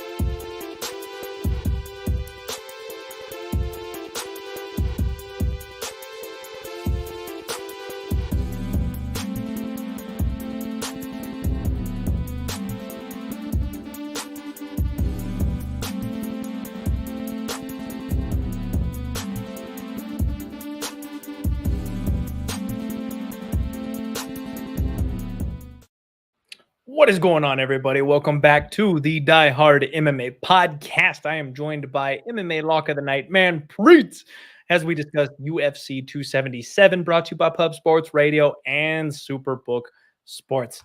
The next fight we want to talk to you about is going to be Don'Tale Mayes taking on UFC newcomer Hamdy Abdelwahab. I tried to say that name multiple times. Split into two. Abdelwahab. Abdelwahab. Okay, so there it's an extra syllable in there. Abdelwahab. All right. Got it. Thank you very much, Manpreet, for the assist on the pronunciation. I do have a bet here, and I think it matches everybody else's bet. I will save a little bit of time for everybody. I got Don'Tale Mayes, minus 155, 3.1 units to win 2. My guy, Don'Tale Mayes, is getting this 3-0 Hamdy guy who is a short notice fill-in. First 2 pro fights were bare knuckle boxing. The guy is thick like a double chocolate milkshake. Like, he is short, he is squat, he's got tree trunks for thighs, but he keeps his hands low and just wings hooks from the hip. There's no defense. It's all power. He looks to get you out of there early as he can. I guess he trains with David Branch, but there's a whole lot of unknowns about this guy. The fact is, this is a massive step up in competition. And my guy, Don'Tale Mayes, while he's still a little green, while he is training at Jackson's MMA, one of the gyms we just talked about, maybe being on the fall instead of on the rise, he's getting better every time we see him out there. He's got the grappling upside, even though his wrestling needs a little work. He's got the high IQ that I'm looking for. He knows his path to victory in his fights. He comes in with a good game plan every single time. He didn't let Roque Martinez get anywhere near him unless he was looking for the takedown to actually get it to the ground. Now, like I said, he's very green, makes some mistakes, but he's starting to get there. He just got promoted to BJJ purple belt, and his ground and pound is nasty. He's a physical freak. This dude is, they call him Lord Kong for a reason. He's massive. So I think the experience of Mayes is going to come into play. I think he's going to look to ground this guy early. And honestly, Locke, if he gets grounded early, I don't think he's getting back up. All we're trying to do here is avoid the nuke. If this guy comes in and wings a heavy that clips Don'Tale Mayes the wrong way, maybe he can knock him out. But that's kind of the only way I see him winning. What are you doing on this one? I know everybody and their mother is on Don'Tale Mayes in this spot. I know people that are hammering him like their night depends on it pretty much. But for me personally, I took a 1.32 unit shot at minus 132 just to win 1 unit here on Mayes. Pretty easy, right? Hopefully he can keep this fight standing. I'm certain that he will at least get taken down once in this fight. I do think he'll do a good enough job in terms of nullifying the amount of damage that he's going to be taking here, just so that he can at least make it to round 2. Then from there, I think he starts chipping away at him with the volume. Crisp 1-2s down the middle, teep kick up the middle, whatever it might be. I feel as though Hamdy does have a cardio issue, honestly. That fight against Clemens, the last fight that he had in the second round, you see him huffing and puffing and just waiting and biding his time to get enough energy so that he can explode and get another takedown. Then he can start, huffing and puffing on top of his opponent this time around while still winning the fight. If Mays, he just stop at least 1 or 2 takedowns in round 2, and he should be able to win this fight, maybe even get a knockout of his own. So I'm seeing the love for Mays. At the end of the day, though, we have to remember this is Dontel freaking Mays that we're trusting with our money. So just be cautious and don't go overboard with it. But he does have the potential to look minus 300 on the flip side here. So I like Mays. Yeah, no other way to put it. Okay. Good note here from Evan talking about Hamdy being a Greco-Roman Olympic wrestler. So maybe that's something that comes into play here in this spot. But yeah, man, going up against someone like Dontel Mays, short notice, I think he's going to come winging heavies. And if he doesn't get Dontel out of there early, then he probably has nothing left in the tank for the end of round 1 or round 2 or, any of those kinds of things. So yeah, it is what it is. We're all going to be on Mays. Hopefully she's not this week's Molly McCann. Remember the Tyler Santos fight? That's, all of us have collective PTSD from that one. So we're cashed on Santos that night. I'm good. I knew the Molly McCann fade was coming. You bastard. It's, you know what though? It was not about Molly. It was more about Tyler looking like she never has ever in her career to that point. It was ring rust first fight. I mean, I'll give her the benefit of the doubt that night, which is why I took the shot, but I get it. I can see from a tape standpoint where people arrived at Molly McCann, but yeah. I'm not a big fan of Molly McCann. No, I totally understand. I get it, but I just cashed tickets on Molly McCann and my fighter stonks are going up. So I'm all about it. All right. Moving on to the next fight here. We've got Drew Dober taking on Rafael Alves. And Locke, I am honestly glad that you're here to talk with me about this one because I need some guidance. I need some help. Rafael Alves is such an enigma to me. I cannot figure this man out. He seems so round 1 or bust to me. And I bet on Diakaze against him thinking, just avoid the round 1 nuke and we got this. Of course, he gets nuked in the first round. Rafael Alves is 20-10. After the Contender Series thing, had some weight issues, moved up to 155 and is explosive as shit. I don't know how he makes 155. How is he ever making 145? This guy hits so hard. He comes in and explodes, and then he has such a tight squeeze on him. He jumps on people's necks, looks for the guillotine. I mean, you look at the fight he had with Ismagulov, and he almost got Ismagulov out of there in the first round. Like, he hurt Damir Ismagulov so bad. Ismagulov is cut from a different cloth, though. Dug deep, came back, technically pieced this guy apart for a little bit. But, geez, I mean, the problem is Rafael Alves is Yoel Romero at 155. He is low volume. He does nothing. And then he explodes with a flying knee. And then he has a blitz attack down the middle. And then he does a spinning heel kick. Like, every single thing he does is designed to put you out if he touches you. Drew Dober, 24-11. This guy's got fast hands. He is also explosive as all hell. But he seems to fall just short when he gets to that contender circle. Right when he takes that jump up in competition that he says, all right, here I am, here's my shot, I'm going to take a run at the title. That's when Drew Dober falters and fails. He really relies on his chin too, which is a little concerning to me. He likes to throw down in the pocket, drops his hands, rolling hooks. He was trading those with my guy Brad, and he just takes big power shots and relies on being able to walk through those. Panic wrestles when he gets hurt, which is a bit of a concern here because against a guy like Rafael Alves, if you go in for a bad takedown while you're rocked, this man will snatch your neck. I have not made a bet yet on this spot, but I must admit that I'm extremely tempted in Rafael Alves at plus 180. The only problem with that for me is I can very much see this being almost a recency bias and buy low spot here on Drew Dober, because what if Alves doesn't get that first round submission? Like, what if he doesn't? Like, we could have another Damir Ismagulov situation where Drew Dober just jabs the guy's face off for 15 minutes and tries to stay away from the power shots and kind of cruises to a decision here, outclassing the guy, using that backclass, using that experience. But I'm also a little worried about Drew Dober just doing what he does and deciding to get into a war trading in the pocket and one of these guys going down. I have not made a move here, Locke, and I need your help. Talk to me about this one. Is there something that I am missing here? Because I've seen Drew Dober get hurt too many times recently for me to really feel comfortable laying minus 210 on him here. I don't think you're going to have to lay minus 210 on him because I do think that there's going to be more money coming in on Alves throughout fight week here. I think people are going to go back, watch that Terrence McKinney fight, and get their confidence from that Alves will be able to finish him early. And you know what? I'm kind of guilty of it. Like, I'm one of those guys that thinks that Alves will be able to club and sub him early in this fight, but I might even get a little bit greedier with it. This is one of those spots that I was waiting for the props to drop, and I'm glad the props dropped. Man, what a mouthful! I'm glad the props dropped before we went live here, especially for this fight, because I was looking forward to that Alves round one, and I was hoping for at least plus 400. They're giving me plus 500. They can have my money because I think that's something that I want to pull the trigger on here. Again, Alves, he is a banshee right off the jump here. He comes out blazing hot, throws big strikes. I think he can land on Dober. I think he can get him to the ground. And rather than trying to club and drum him like Terrence McKinney was trying to do, I think he's going to club and sub him in the spot. Look for that neck once he has Dober hurt, and then take it on home with him, man. Like, if he can't get it done early, though, then absolutely Drew Dober takes over this fight. You are banking on this fight reaching round 2 if you're betting Drew Dober, which, in my perspective, the best way to go about it is just live bet it then, right? Like, there's a lot of people that always say, don't bet this guy pre-fight, just wait until the second round. And a lot of it, from what I've heard, is like people that are wanting to bet underdogs pre-fight, but they're saying, oh, just wait until the second round and then bet the underdog. But like, there's been so many times recently, Jake Matthews is the one that comes to mind the most for me, is like, what if they win round 1? Then you get a worse price going into round 2.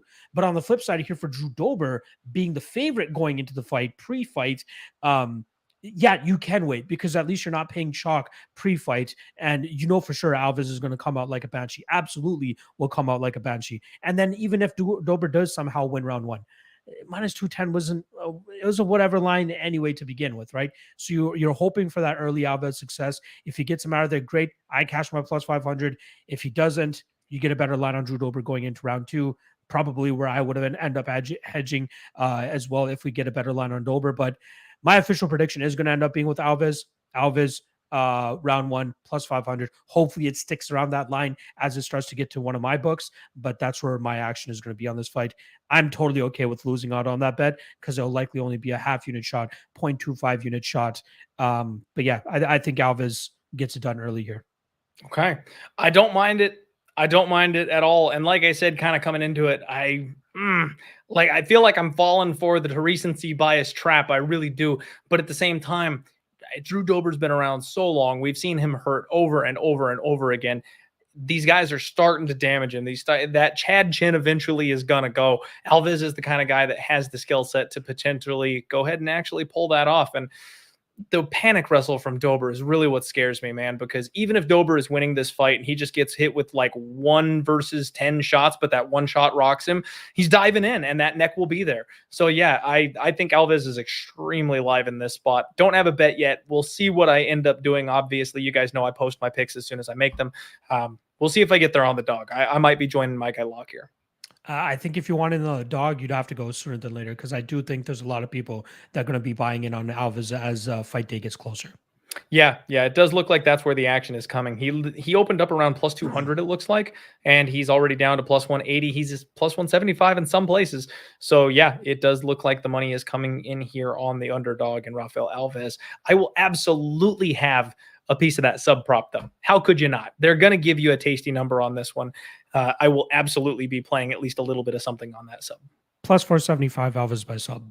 At least yeah, see, I will touch that. I will absolutely have a little bit of a sprinkle on that. As you guys know, what I've been doing lately is if I'm taking a sub, a finish prop, sub or knockout, something like that, I got to have a taste of the money line just in case. Like, God, if he ends up knocking the guy out, I can't be sitting there with a sub prop going, like I want at least a half unit or a 1 unit on the money line to go with it to make sure I still, I get the win for calling the underdog upset. So that's the plan moving forward. I've gotten screwed a couple times like that as well. Just handing the cookie jar, taking the sub prop, and then they end up getting the knockout.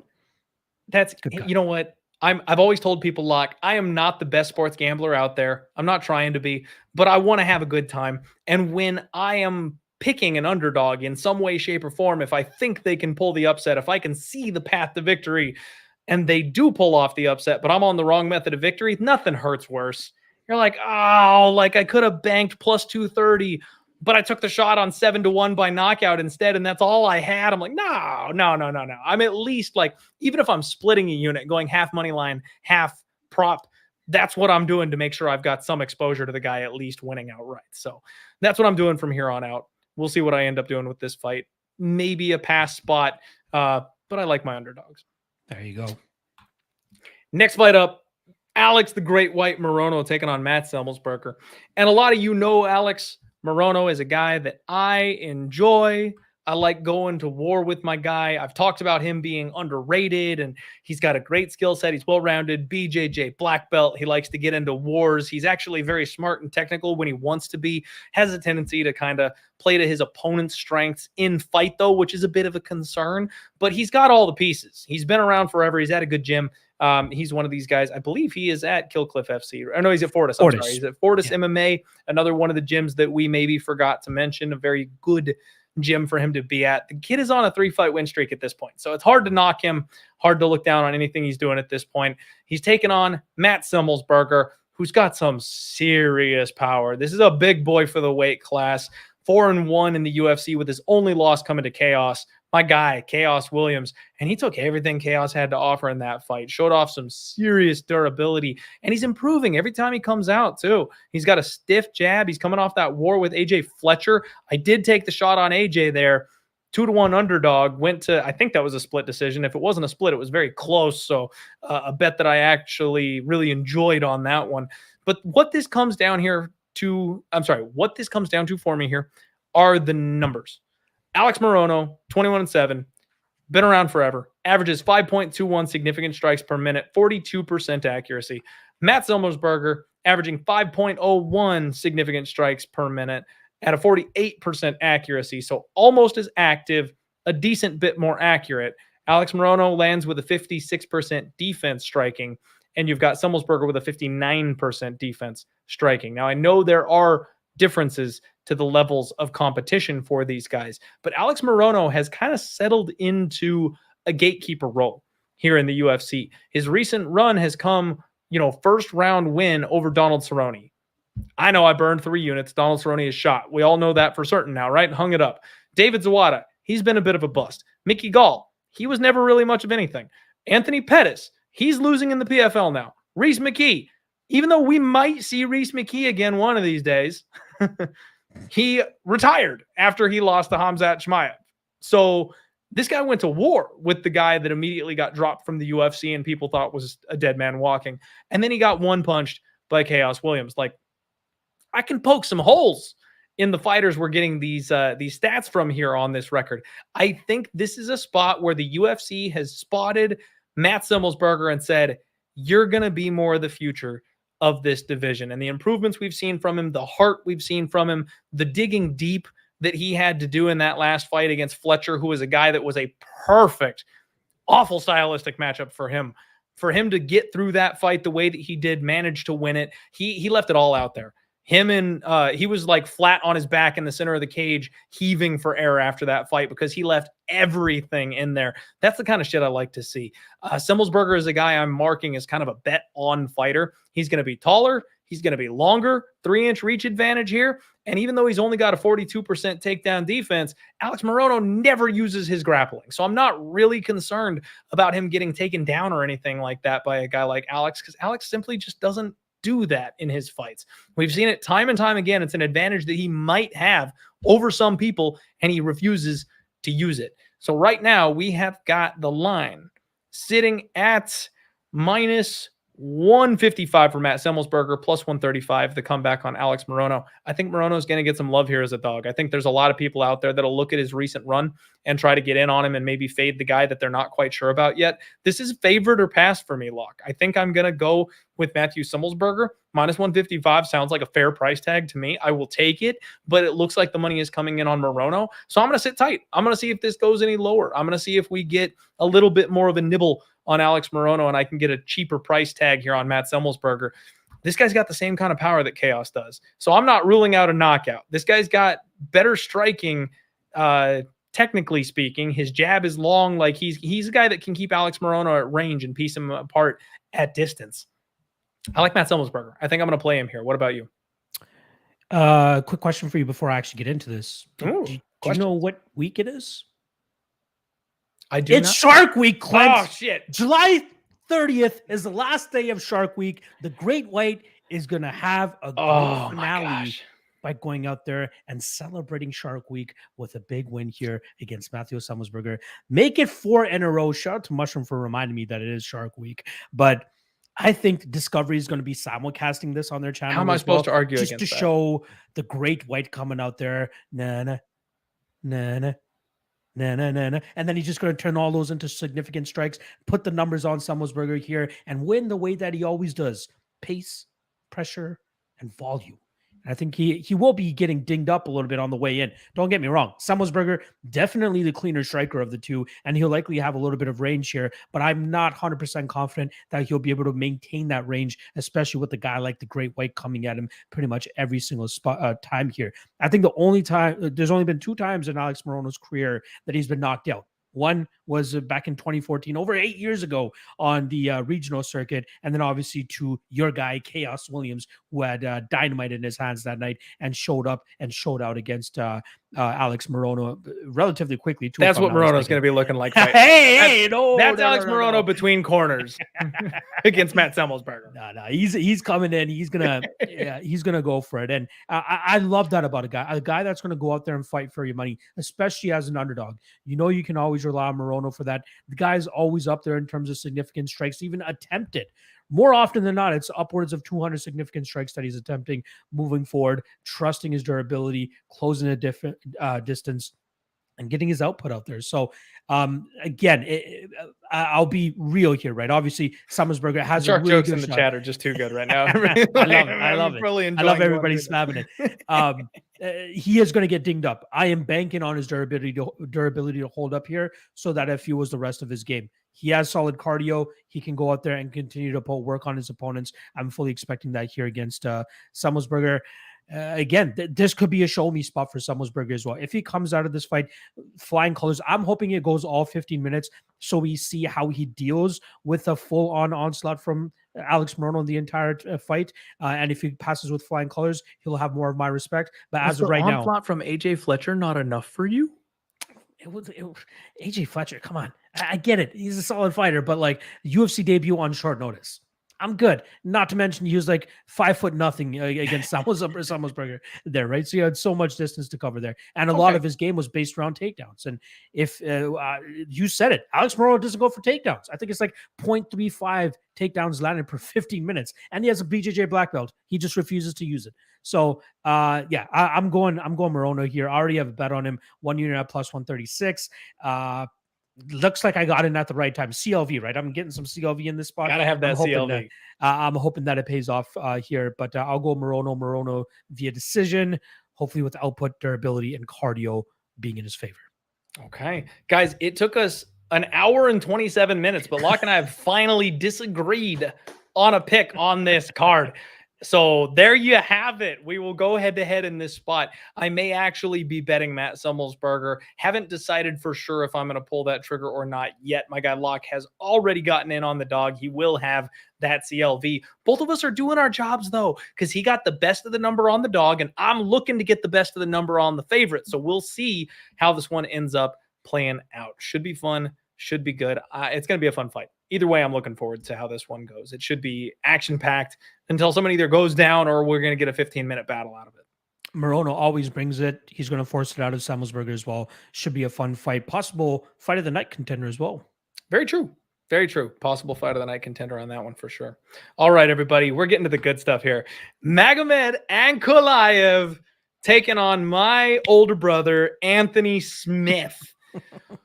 Oh, baby. All right. So let's just get it out of the way. My guy, Manpreet, is probably the big Magomed Ankalaev supporter. You can say D-Rider. You can say D-Rider. That's fine. And I was going to say D-Rider.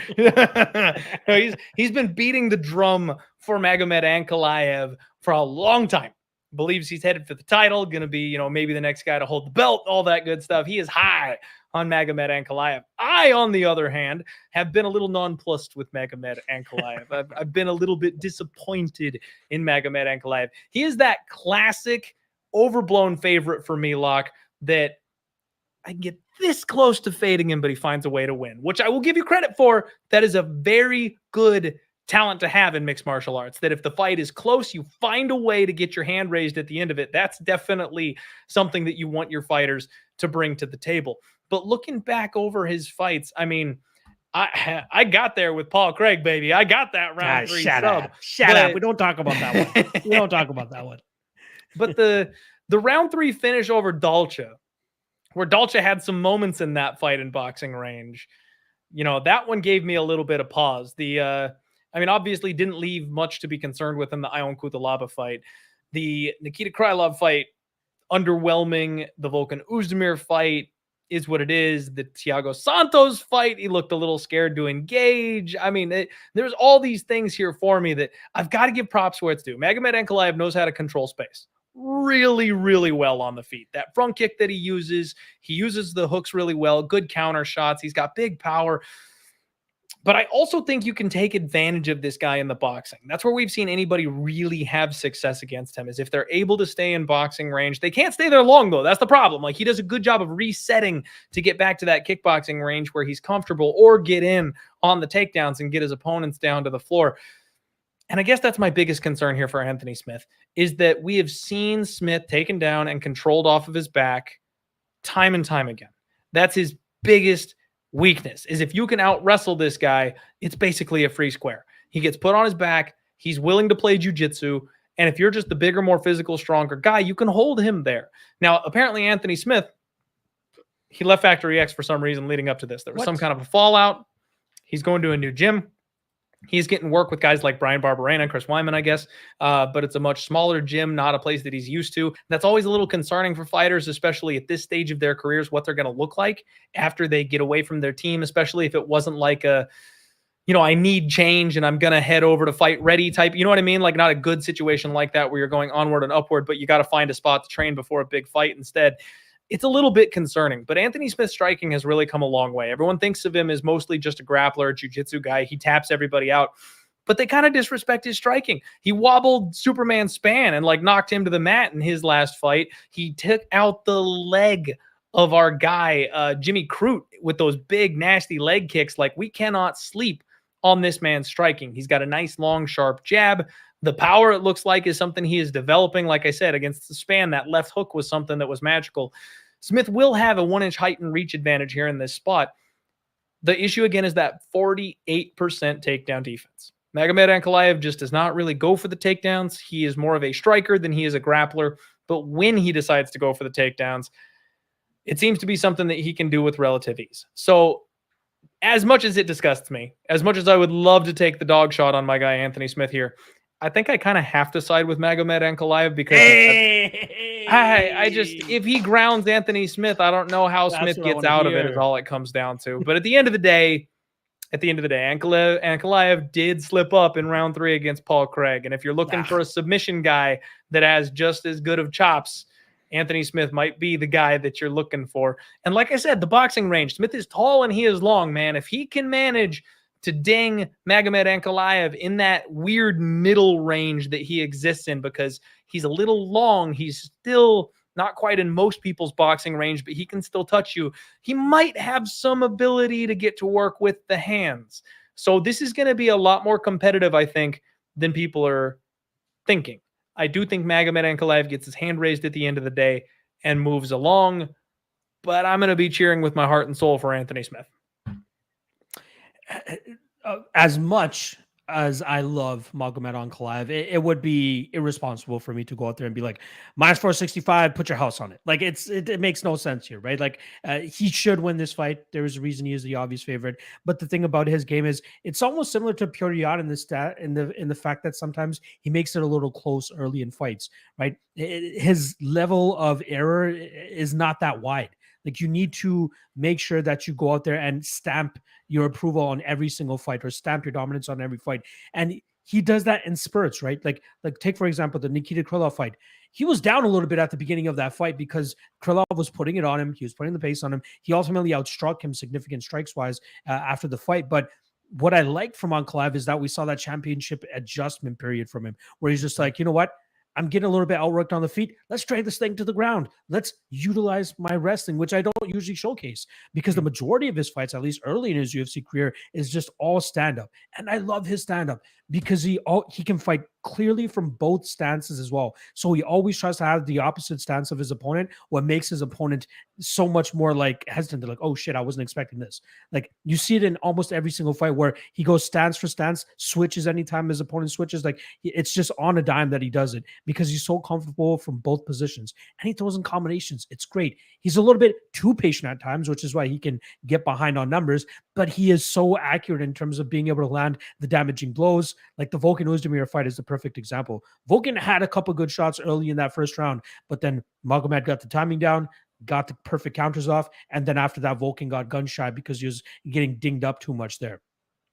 The Krylov fight and the Volkan fight were big eye openers for me in terms of seeing this guy utilize the full MMA skill set to go out there and get the win.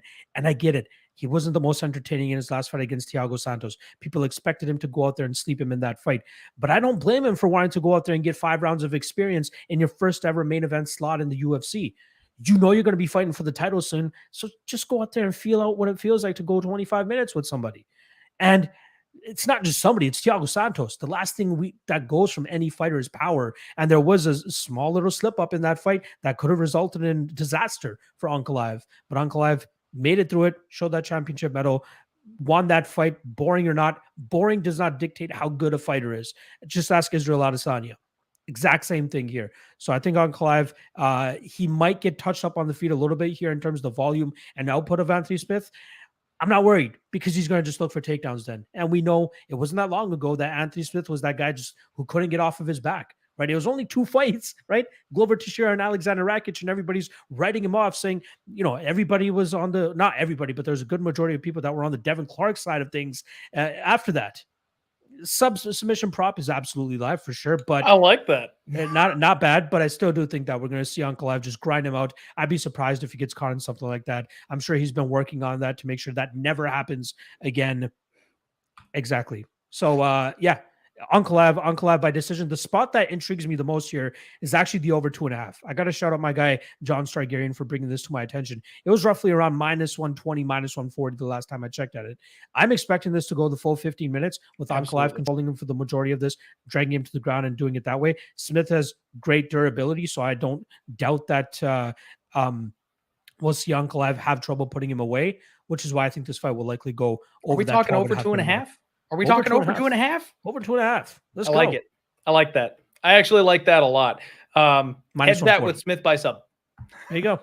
But I'm over 2.5, small on Smith by sub. I like that a lot because Smith, I mean, we all saw him passing his teeth to the official in the cage. Yeah. Like he's not going down, man. It's going to take so much to actually knock out Anthony Smith cleanly.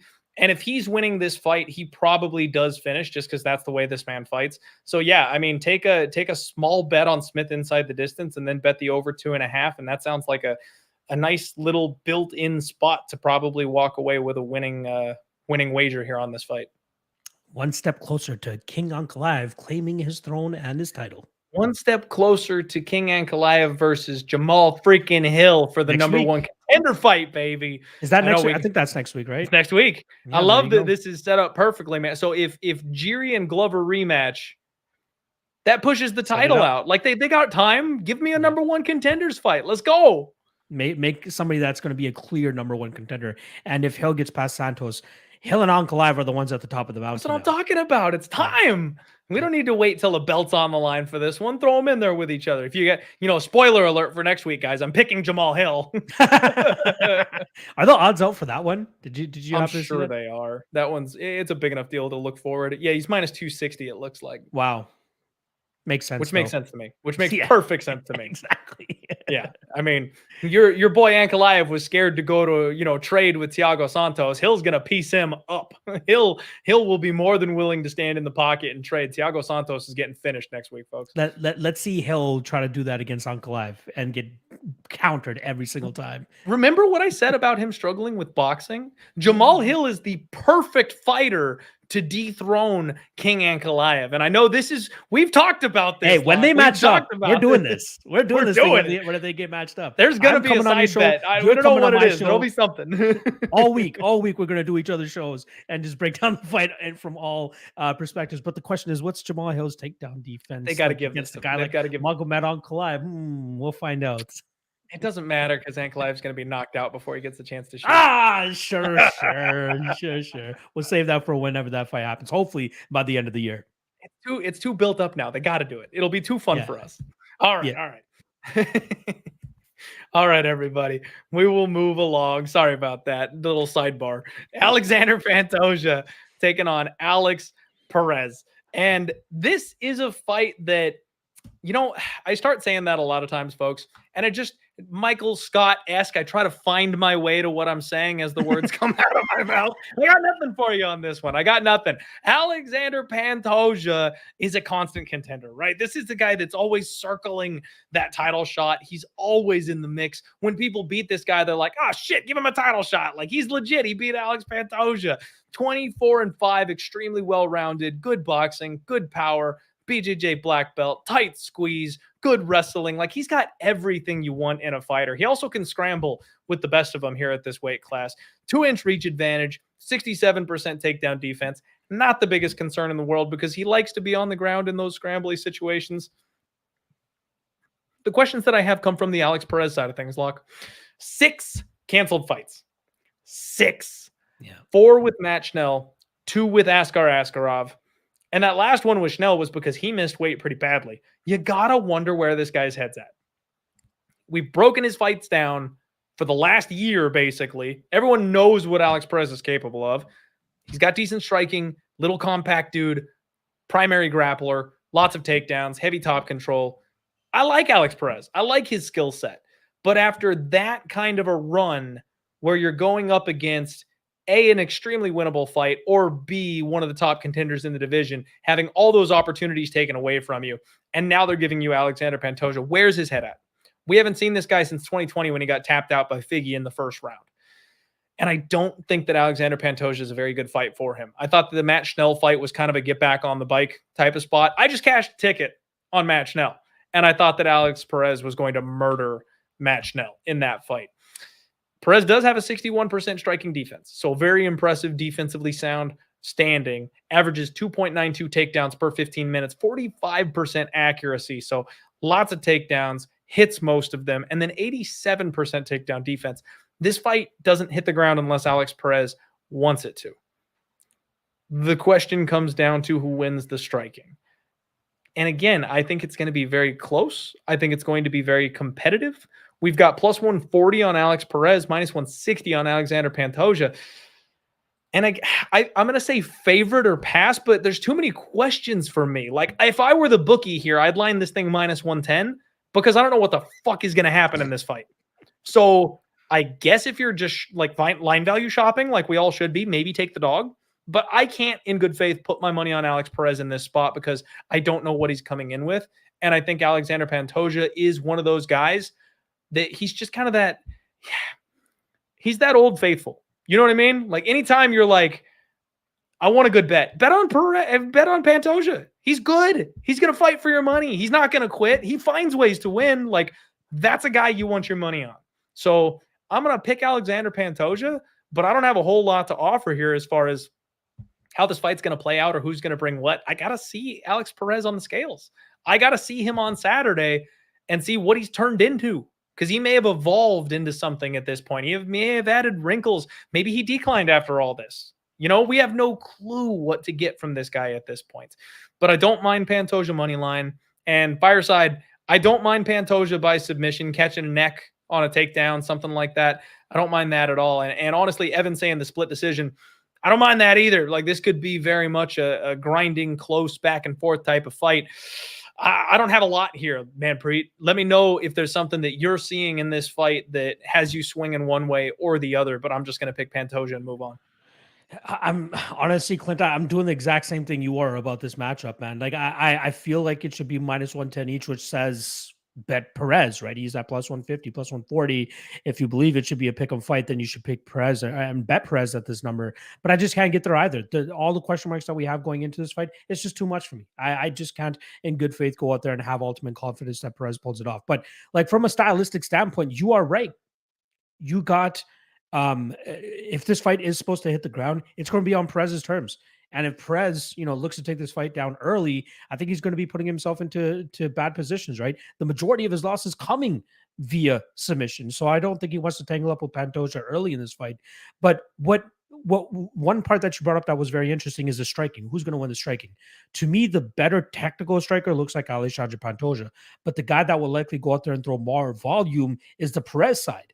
So will technical abilities beat output and volume? I don't think so. Maybe not. It depends on how cleanly he's landing, how much damage he's actually putting on Perez. But like Perez could stay active, and who knows how much in love Alex Perez has fell in love with his calf kicks. Remember 2 fights ago, he put away Joselyne Formiga in 4 minutes with calf kicks. Like he didn't have an opportunity to do it against Davison Figueiredo for obvious reasons, right? Against Davison, he couldn't do that at all. But maybe he could do it here against Pantoja, and maybe he could render him defenseless, right? Maybe he beats him that way. So that's why I'm like just so all over the place in terms of how this fight's going to go. Even though over unders, like unders, I feel like if it goes under, it's likely going to be a Pantoja submission victory. If it's an over, it could be Perez just winning off of activity and just staying, more or just throwing more output out there and just being the one that connects more often. So wait for the weigh-ins, see what Perez looks like on the scale, especially after being off for so long, and then obviously missing weight for the last matchup that he had. And then 2, just to see like what we're really getting, like how do these guys actually size up? And Perez is the better wrestler, so again, like he can nullify the jiu-jitsu game of Pantoja, but can he stay active enough on the feet to take home a decision victory here, just off of that alone, just off of output and volume? I lean Pantoja eventually finds a submission of some sort. Just, putting a gun to my head and having to give you guys a pick and prediction today, I'm going to go with the Pantoja side, just like you are. But man, like if the line starts to balloon up though, like if we get like plus 200 Perez or something like that, then I would probably take a small shot on Perez in that spot. But like where it's at right now is probably accurate. Like given everything we know about both guys and how active Pantoja has been, how good he's been looking as well. But man, not probably. This is the toughest fight on the card for me to call, which is why I'm going to stay away from it. I hear you. I feel the exact same way. And you know what? Shout out Dirty Reg, because Wallach was talking, since you mentioned Perez being small, because I kind of remember him as being a little smaller myself. I pulled up the numbers, and now we've learned that these guys can be off by like half a foot with some of the heavyweights. So we can't always lean on these numbers. But they have Alex Perez listed as 5'6", and Pantoja's listed as 5'5". Perez may be the bigger man in this fight. And we have seen Pantoja taken down and grinded before. Somebody who has enough takedown defense, enough submission defense to survive this man's guard is capable of taking him to a decision and winning that. So Perez by decision could be very live in this spot. If he comes with his usual wrestling heavy game plan and he just kind of minds his P's and Q's in the guard, he could absolutely sync up this spot. And now that we're looking at it, Locke, why do we not like the over here? They've got it set at 2.5. Over is minus 135. Why do we not like the over in a fight where little guys have the opportunity to be in a very competitive wrestling match? For me, it's more so like, if again, we kind of just said it, like Perez can dictate whether this fight goes to the ground or not. So we might not even see any jiu-jitsu from the Pantoja side. Then in terms of the striking, like, is this going to go over with Perez just out-volleying him? Or is he going to go back to his calf kicks? That is a legitimate concern. Like, when you have somebody that just came off of like 2 fights ago, such a dominant victory over calf kicks, what makes you think he's not going to go back to it here? And he was a guy in the past that used to do the leg kick quite often, but only recently has he started to drop it from the thigh down to the calf. So he has this newfound love for it. I could absolutely see him, dish it out here and possibly get a stoppage that way too. That's why I'm so confused about money lines and totals for this fight. It could go any way. I just want to sit back and see what kind of Alex Perez we're getting and whether he can go back into title contention, and if that Davison Figueiredo fight was just a blip on the radar. Yeah. You know what? It's funny, just kind of talking through it and looking at things, interacting with the chat. I've kind of found my way to Perez. I'm kind of here with our guy that Perez by decision maybe the way that I might lean to look in this spot. I don't know, guys. Plus 225. Like, you have to dig into it. It's plus 225 for him to win by decision. You're getting plus 150 on the money line. Is it like, would you split it? Is that what you're going to be doing pretty much then? What was the decision prop? Plus 225. Are you kidding? Yeah. Holy crap. That's a great line. I mean, if he's honestly, like, it might be one of those spots where you take the money line plus 140 and then also take the decision prop, because I do think that's his most likely path to victory. I mean, how many people actually finish Pantoja? Even Nobody. if he does, he's never been finished. If he does go to those leg kicks. What was that? He's never been finished. Exactly. So, like, that's what I'm saying. If Perez is winning this fight, it's going to be by decision. Plus 225 on the decision prop is, I don't mind that at all. Yeah, I think the last time I bet a decision line was Ricky Simone against Rafael Sansao, and I don't think I've ever looked back again from that. What up, Danny? My guy Danny Betts in the house. All right. You know what? I may have just found my way to the dog lock. I'm going to dig back into this thing, you guys. This is a good opportunity for me to plug my other show that I really do well with in the week, is the Undefeated Post Weigh-In Show, where I come back on Friday and I talk back through everything. I tell you what I've bet between Monday through Friday and anything else that I've uncovered, fights that I wasn't able to give the full treatment to before the Monday podcast, all that kind of stuff. I give you the update at the end of the week. And this is maybe a fight that I'll be approaching for that show. I'm going to go back. I'm going to run some additional tape. I'm going to dig deeper into the stats. We'll see what I can find on this fight. For now, it's the fireball and popcorn fight of the evening. We are going to avoid it for the time being. But if I can do a little bit of Instagram stalking, and if Perez looks on point, if he makes weight on Friday, that might be a side that I could be potentially swayed into betting. So we're going to go ahead and I'm going to not change it yet. I'll say Pantoja is the pick for the Monday show, but know full well that might change by Friday, because this fight did not get the attention that it deserved. All right.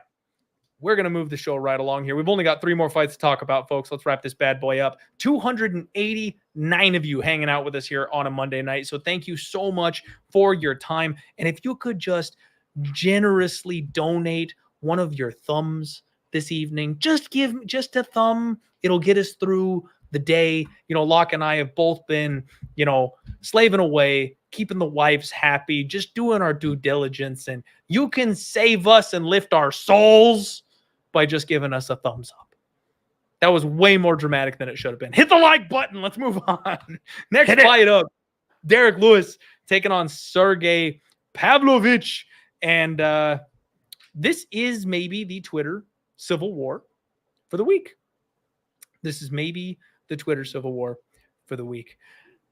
There's a lot of love out there for Sergey Pavlovich, Locke. There's a lot of love out there for Sergey Pavlovich. And real quick, we got a new commenter here in the chat. My guy Daniel, why would we listen to someone that's minus 20 units on the year and bet on Gustav? Betted. No, Clint, you betted on him. No, Daniel, that is a great question. And the answer to your question is why you would listen to somebody who bet on Gustafsson and his minus 20 units on the year is number 1, I'm funny.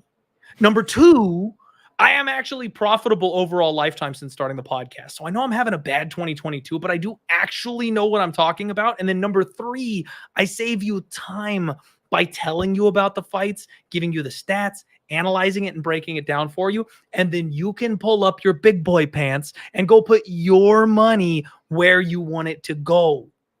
I don't make that decision for you. Okay. I'm telling you what I'm betting, and you can bet whatever you want. That's how this works. So, it's cool. Just come hang out. Don't be a douche. And we're all good. We're all going to have a good time gambling on the best sport in the world. Sorry, his reply is absolutely hilarious. Reasonable answer. All right. Jesus. We got to love the haters and the trolls, folks. Yeah. We will turn them into fans. That's how it goes. You stick around. The smile is contagious, baby. All right. Sergey Pavlovich and the Black Beast. Derek Lewis is one of the most disrespected guys at heavyweight. And we see this every single time he loses. Every time he loses, this man suddenly is a dead man walking. I don't understand. He's maybe the second hardest hitter in the UFC. He might be the first hardest hitter in the UFC. Like, it's him and Francis at the top sharing that death touch. And somehow, when he loses once, we get a massive discount on Derek Lewis his next fight. Now, I know he's 37 years old, so he's getting up there a little bit, but his skill set is something that people are going to struggle with for a long time. And we've seen heavyweights fight well into their 40s without any kind of an issue. The guy is athletic, insanely athletic for his size. He throws jumping head kicks. He throws flying knees. He was winning that Tai Tuivasa fight up until the point that he got tapped on the button. And we know that's kind of Ty's game plan, right? Tai Tuivasa has made a career of getting wobbled and getting rocked and then coming back and finishing his opponents. He is Paul Craig on the feet. That's what Tai Tuivasa is, right? Like right from the jaws of defeat, he finds a way to snatch victory. And Sergey Pavlovich is a sexy 15-1. That record looks nice. And he's a Russian. And he's training out of Eagles MMA. I mean, it all lines up, right? But this guy is a flat-footed power striker. And Derek Lewis eats flat-footed power strikers for breakfast. This is a line that I simply don't understand. Looking at the guys that Sergey Pavlovich has fought so far in his UFC run, makes a real tough debut against Alistair Overeem and gets taken down, KO'd in round 1. Marcelo Gome, Maurice Green, and then Shamil Abdurakhimov. Now, Shamil is well past his expiration date. Former training partners. He got the win there. That's a good win. I will take nothing from him. But Maurice Green and Marcelo Gome are guys that are getting beaten on the PFL scene, which is essentially a regional show at this point. Now, Marcelo Gome just came off of a, come from behind win, but he was essentially set up to lose that fight last week and found a way to get the dub. So I'm not impressed with his run in the UFC whatsoever. I think he's extremely untested. And this is a massive, massive leap up in competition. And Dave, yes, Derek Lewis is also a flat-footed power striker, but he moves a lot more than someone like Pavlovich does. I mentioned the flying head kicks, the flying knees. He can blitz in and close the range. Like, all this man does is walk forward until he can hit you with a big power shot. And then he wings recklessly once he gets in tight. Once he thinks he can hit you, he goes for broke and leaves himself open to counters. The other thing I want to make mention of is Derek Lewis's improvements. In the fight with Tai Tuivasa, the man went for a throw. He went for a clinch trip. Like, this guy is adding wrinkles to his game at this stage of his career and looking to take dangerous striking opponents to the ground. Now, Tai Tuivasa has built his game around getting back up and punching people in the mouth. So he was able to stand back up and go to war. But there was a moment there when Derek Lewis had him pinned up against the fence and was pounding on him where it looked like he was going to get the stoppage for a minute. If he puts Pavlovich on his back, I think it looks a lot like what happened with Alistair Overeem. Pavlovich didn't have an answer from there, and no one's been able to do it since. He's got, 30 seconds of fight time since then. So, lots of questions about Sergey Pavlovich after this thing gets out of the first round. Guys, I think this is a buy low spot on Derek Lewis. You give me that kind of power, you give me that kind of starching ability against a guy who's relatively untested, and I'll take the UFC mainstay. I think I'm going to bet Derek Lewis, but there's so much love coming in on Pavlovich that I think I'm going to wait and see where this line goes because I might get plus money. What do you think, Lack? What are you doing? I personally think that Derek Lewis is the greatest Cinderella story in UFC history in terms of being the least skilled guy, but having the most amount of power. And that's what always seems to be his, like, but hey, as Roxanne, actually, she did get a title shot when she fought. She did. But you know what I mean? Multiple title shots. I think, multiple title shots for Derek Lewis. But yeah, no, any and almost every single fight with Derek Lewis, unless it's like Cyril Gane or maybe, I don't even know if Francis Ngannou, but like almost any fight with Derek Lewis should be a pick'em fight because that's the type of power that this guy has. He can be losing 99% of the fight, come back at the end and knock you out. I think, I'm still grieving my Alexander Volkov loss pretty much years and years later now. But in this fight, it's one of those what have you done lately for me spots, right? Just as we talked about earlier on the card, Ji-Yoon Kim, right? You lost the last fight. Oh, okay. It doesn't matter that you were a favorite in the last fight and everybody expected you to win that one. You get knocked out.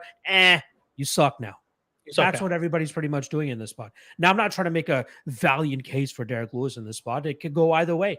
Sergey Pavlovich could land on him and he could knock him out too. But I truly believe that Derek Lewis is this heavier power puncher here. I'm not expecting him to go out there and try to take down a guy like Sergey Pavlovich. Honestly, I think those improvements from Alistair Overeem at that point in time with his wrestling allowed him to get that fight to the ground. If people remember, Alistair Overeem moved over to train with Curtis Blades right after he got beat by Curtis Blades, and that was his first fight after that. Managed to get Pavlovich to the ground, beat him up with elbows, and then eventually get that finish. But anybody could get the finish in this spot. I think if you got plus money on either side, I know Pavlovich was at plus money earlier in the week. If you got in on that side, solid bet. If somehow Derek Lewis ends up being the underdog in this spot and you get underdog money on him, solid bet. Flip a goddamn coin. Somebody's going to get knocked the hell out. I'm going to lean with the Black Beast. If I'm not mistaken, the record holder in the UFC for most knockouts. I'm siding with him. And I think that he'll find that chin of Pavlovich, and I think he'll put him out. I consider the under 1.5, like that's the square heavyweight parlay, hoping these guys bang in that first round and somebody goes out. But around minus 150, I'm good. I'll sit on the sidelines. I'll just watch this as a fan, but I'm fully expecting Derek Lewis to get back on track in front of his home state of Texas and gets his hand raised to make up for that blunder that he had back in February, getting knocked out in front of his home city of Houston. But yeah, give me Derek Lewis by knockout. Don't think it lasts that long. And you know, it's funny. This is the first time we've made mention of the venue, right? This is going to be in Texas, folks. And I'm glad you brought that up because first off, hometown fighter advantage is going to be a big deal. Derek Lewis in front of his hometown judges. If this fight does somehow manage to be a staring contest and get its way all 15 minutes, Lewis is getting his hand raised.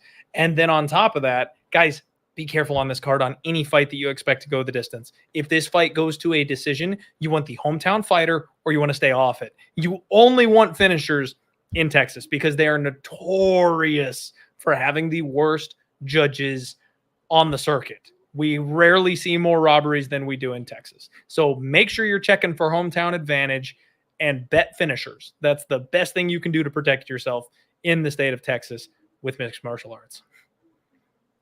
All right, so we are agreeing on the Black Beast, Derek Lewis, for this one. Let us get into this week's co-main event of the evening. My boy Brandon Moreno making his glorious return to fight for the strap, the interim title versus Kai Kara France because, you know, Figueiredo was just a little too beat up after back-to-back fights with my guy, Brandon Moreno. Moreno's ready to go again, but the Iron Figgy can't quite make it back to the cage just yet. If that tells you anything, guys, Brandon Moreno is made out of steel. I'm not even kidding. This guy is so hard to finish at this point. Maybe my favorite story in mixed martial arts. Like, I just love the kid. You know, went on the Ultimate Fighter, lost on the Ultimate Fighter, actually competed, you know, with Kai Kara France on the same season of the Ultimate Fighter, makes it to the UFC, gets cut from the organization when they cut the flyweights, runs around the regional circuit, makes it back to the UFC, and is just going on this tear to get himself back to the title and has had these wars with the champion, Figueiredo. Like, I love everything about Brandon Moreno and his story, and it's going to make me so happy for him to get gold wrapped around his waist again. I am not ashamed to admit that I cried when that man finally touched gold because he called it. He did an interview with Michael Bisping, and he said, I promise one day I'll take UFC gold. It might not be tomorrow. It might not be next year, but someday. And then he did the damn thing. I love this guy. I love Brandon Moreno so much. So now that you know I'm 1,000% biased going into this fight, I do think that Brandon Moreno defeats Kai Kara France on Saturday. Right now, we've got Moreno minus 200. Kai Kara France is plus 175. You know, Kai Kara, he's a power puncher in a division that doesn't have many of them, right? The power that he holds at flyweight is extremely rare. He's got fast hands. He's a good boxer. He's training out of City Kickboxing. One of the few guys over there, you know, that top elite circle of guys at City Kickboxing that doesn't have his hands on a belt just yet. So he's going to be coming for it with the full might of City Kickboxing behind him here in this spot. This is a rematch. We've seen how this fight plays out once before. Kai Kara France was not able to hit Brandon Moreno hard enough, clean enough to put him out, and I really think he needs to. I don't know that he can win a 15-minute decision over somebody like Brandon Moreno. You know, the Askarov fight, I did think Askar was going to beat Kai Kara France, but he didn't do anything with the striking. It was all wrestling. It was all grappling. And of course, these days we know they're not favoring control time. They're not favoring takedowns. They're favoring the damage done. They're favoring, the striking prowess of a fighter, the effective striking, Brandon Moreno will strike back. He's capable of scrambling with this man. He's capable of grappling with this man. He's also capable of kickboxing with this man.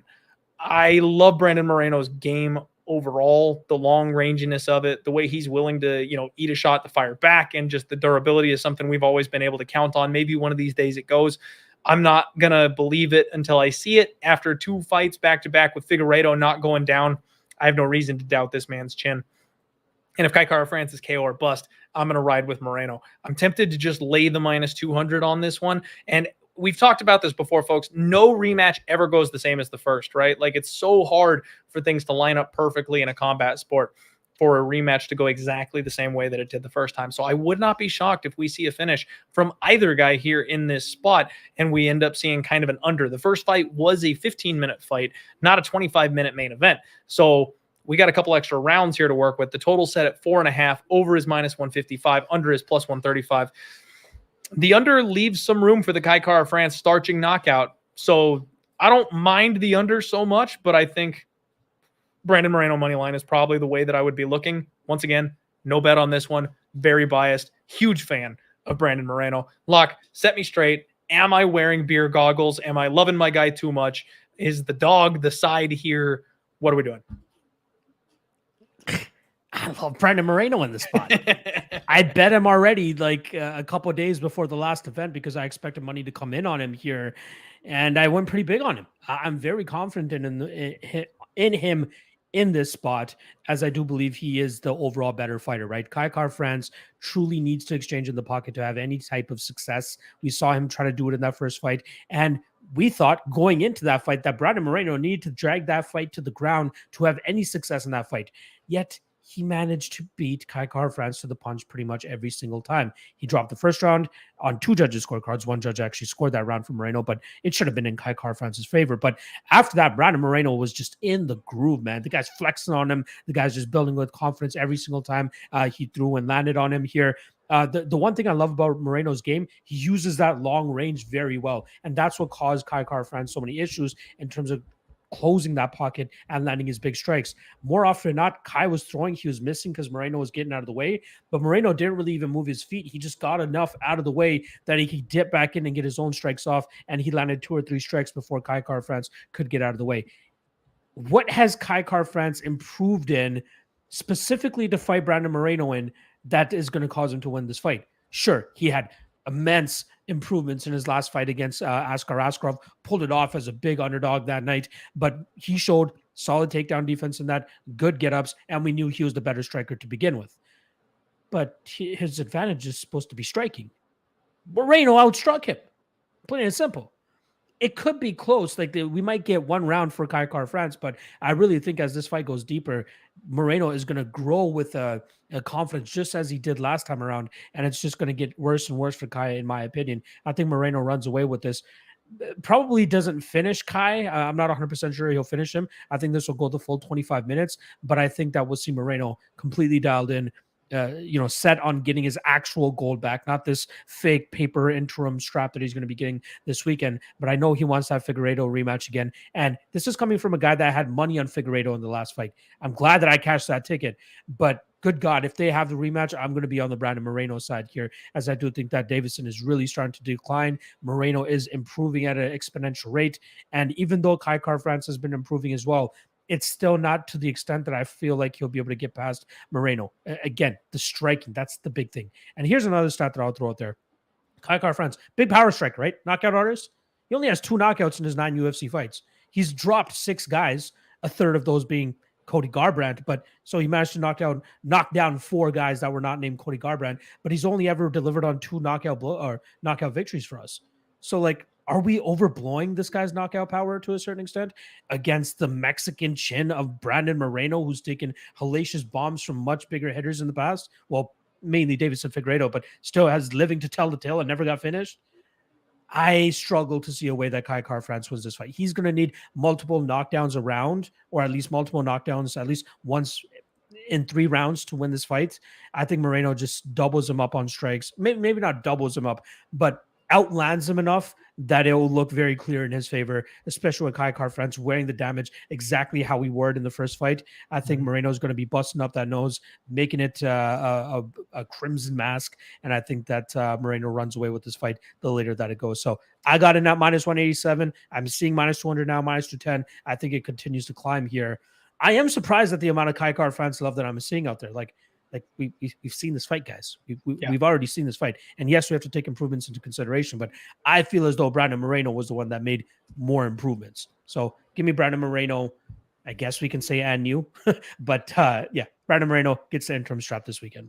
Yep, I completely agree. I'm glad you agree with me, man. And I think people sleep on Brandon Moreno's striking. He is much better on the feet than people give him credit for these days. And he will have a 1-inch reach advantage in this spot. It's not a giant reach advantage, but like you said, he used it well enough last time. We'll see what happens. We'll see what happens. No rematch is the same. I have probably enough invested as a fan. I might not even bet this one. I might just sit back and watch so I can pray for my guy, Moreno, because I want to see him get that strap back. And I want to see him take that final rematch with Figueiredo because we are 1-1-1. We need somebody to come out on top on that situation. So I really want to see that rematch for the title again, interim champion versus champion. Sounds like a real good time to me. All right, guys, we got 282 live viewers right now. Thank you all so much again for hanging out here on the show. Just one final time, guys, hit the like button for us. We got the main event coming your way right now. Juliana Pena is taking on Amanda Nunes in the rematch of the century. You know, the biggest upset maybe in MMA history for a title anyway. Does it crack the GSP knockout from Matt Serra? I kind of feel like maybe it does. No. I mean, she's the GOAT, man. 2-division champion. GSP's the GOAT. All right, but still, I think the skill discrepancy between Nunes and Pena is closer than GSP and Serra. That's why to me it's much more of a crazy thing that's happened. Fair. Yeah. That's fair. Well, anyway, guys, you know where I'm at, right? I've been all over Twitter about it. The first fight, I called the upset. Put on the tinfoil hat. We talked about live betting Pena after she survived round 1. If she gets through round 1 with Nunes is not winning that fight because Nunes has a cardio problem. She does not fight wrestlers. If you went into a lab and created a woman to defeat Amanda Nunes, you would come out with Juliana Pena, somebody who is mean, somebody who is durable, and somebody who has gas for days. That's exactly what you've got here. A hard-nosed wrestler who can come out, push the pace, and will never go away. Juliana Pena was able to take the beating that Nunes put on her in round 1 and then flip the tables on her in round 2 when she slowed down. There's a million factors to talk about, right? Everyone talked about, well, Nunes had an injury. Of course it came out that she had an injury afterward. That's always what ends up happening. Did she really? We don't know.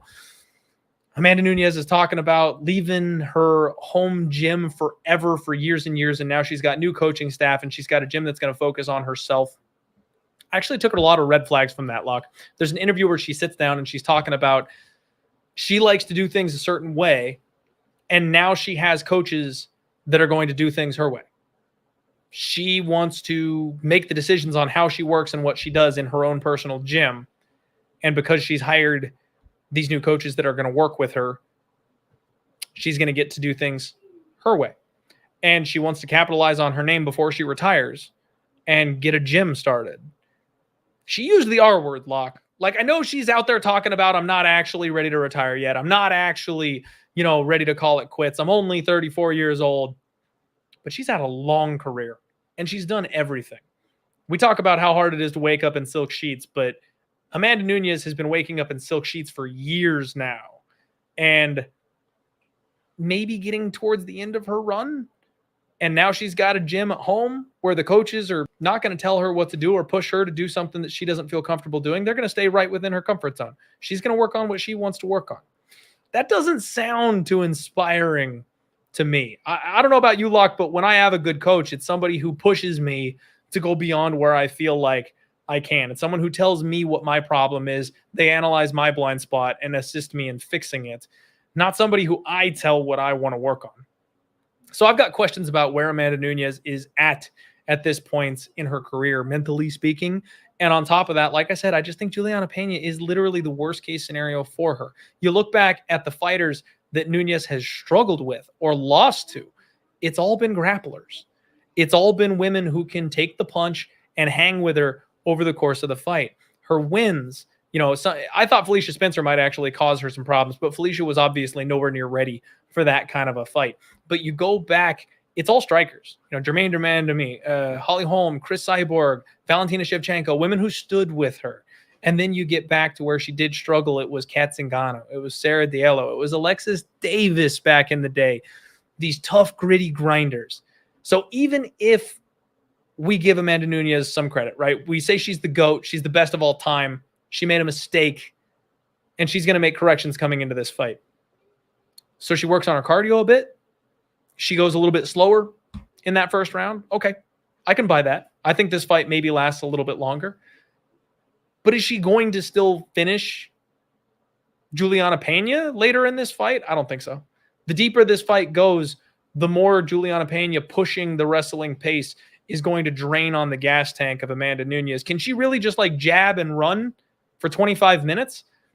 I don't think Nunes has the cardio for that. Her greatest success comes when she starches women in the first or the second round.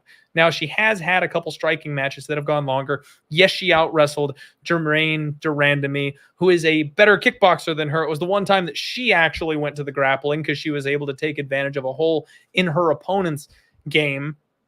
And then she was able to just completely overpower my girl, poor Raquel Pennington, and then TKO'd her in that 5th round. But again, there's a levels difference that we're talking about there.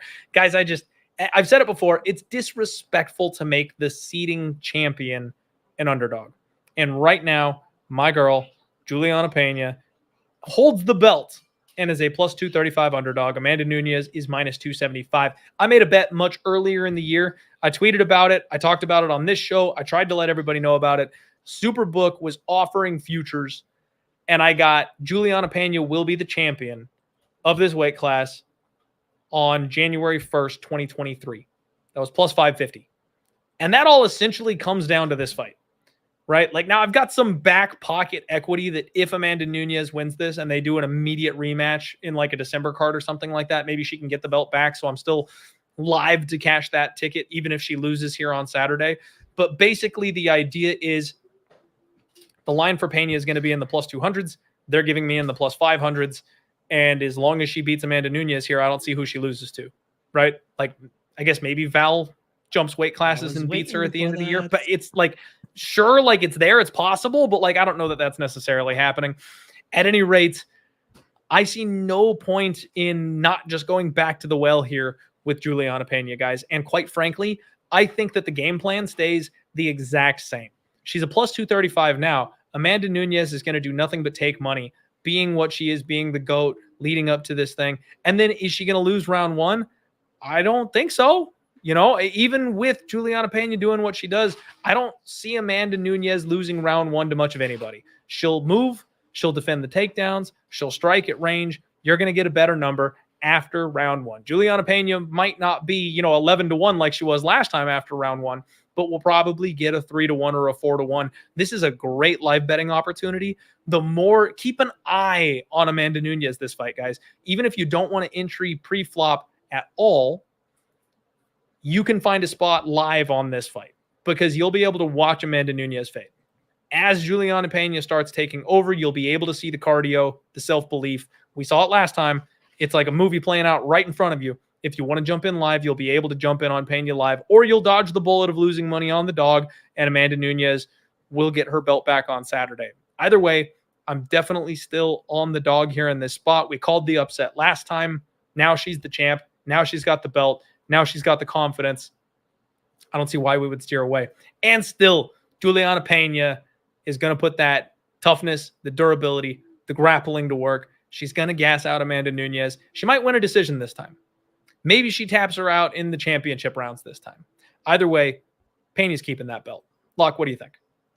I was hoping that you would forget about Valentina Shevchenko and go be like, hey, you might want to watch out for that future bet. I know in case full Val well what just I was sneaks doing in with at the that end bet. of the year. Val might sneak in. I'm on it, Locke, if I can tell you. I'm tempted to bet Pena on the money line, even though I've got that future in my pocket, exactly because of that situation. I am scared that if I do get the win here, and then she decides to make a quick turnaround and Val ruins it for me at the end of the year or something like that, it would crush me. So I might still bet Pena, even though I am already in on Pena, because of that risk that I still got to get through the last couple months of the year before cashing that ticket. So I'm not sure how I'm going to approach that just yet, but I'm still definitely in the Pena camp.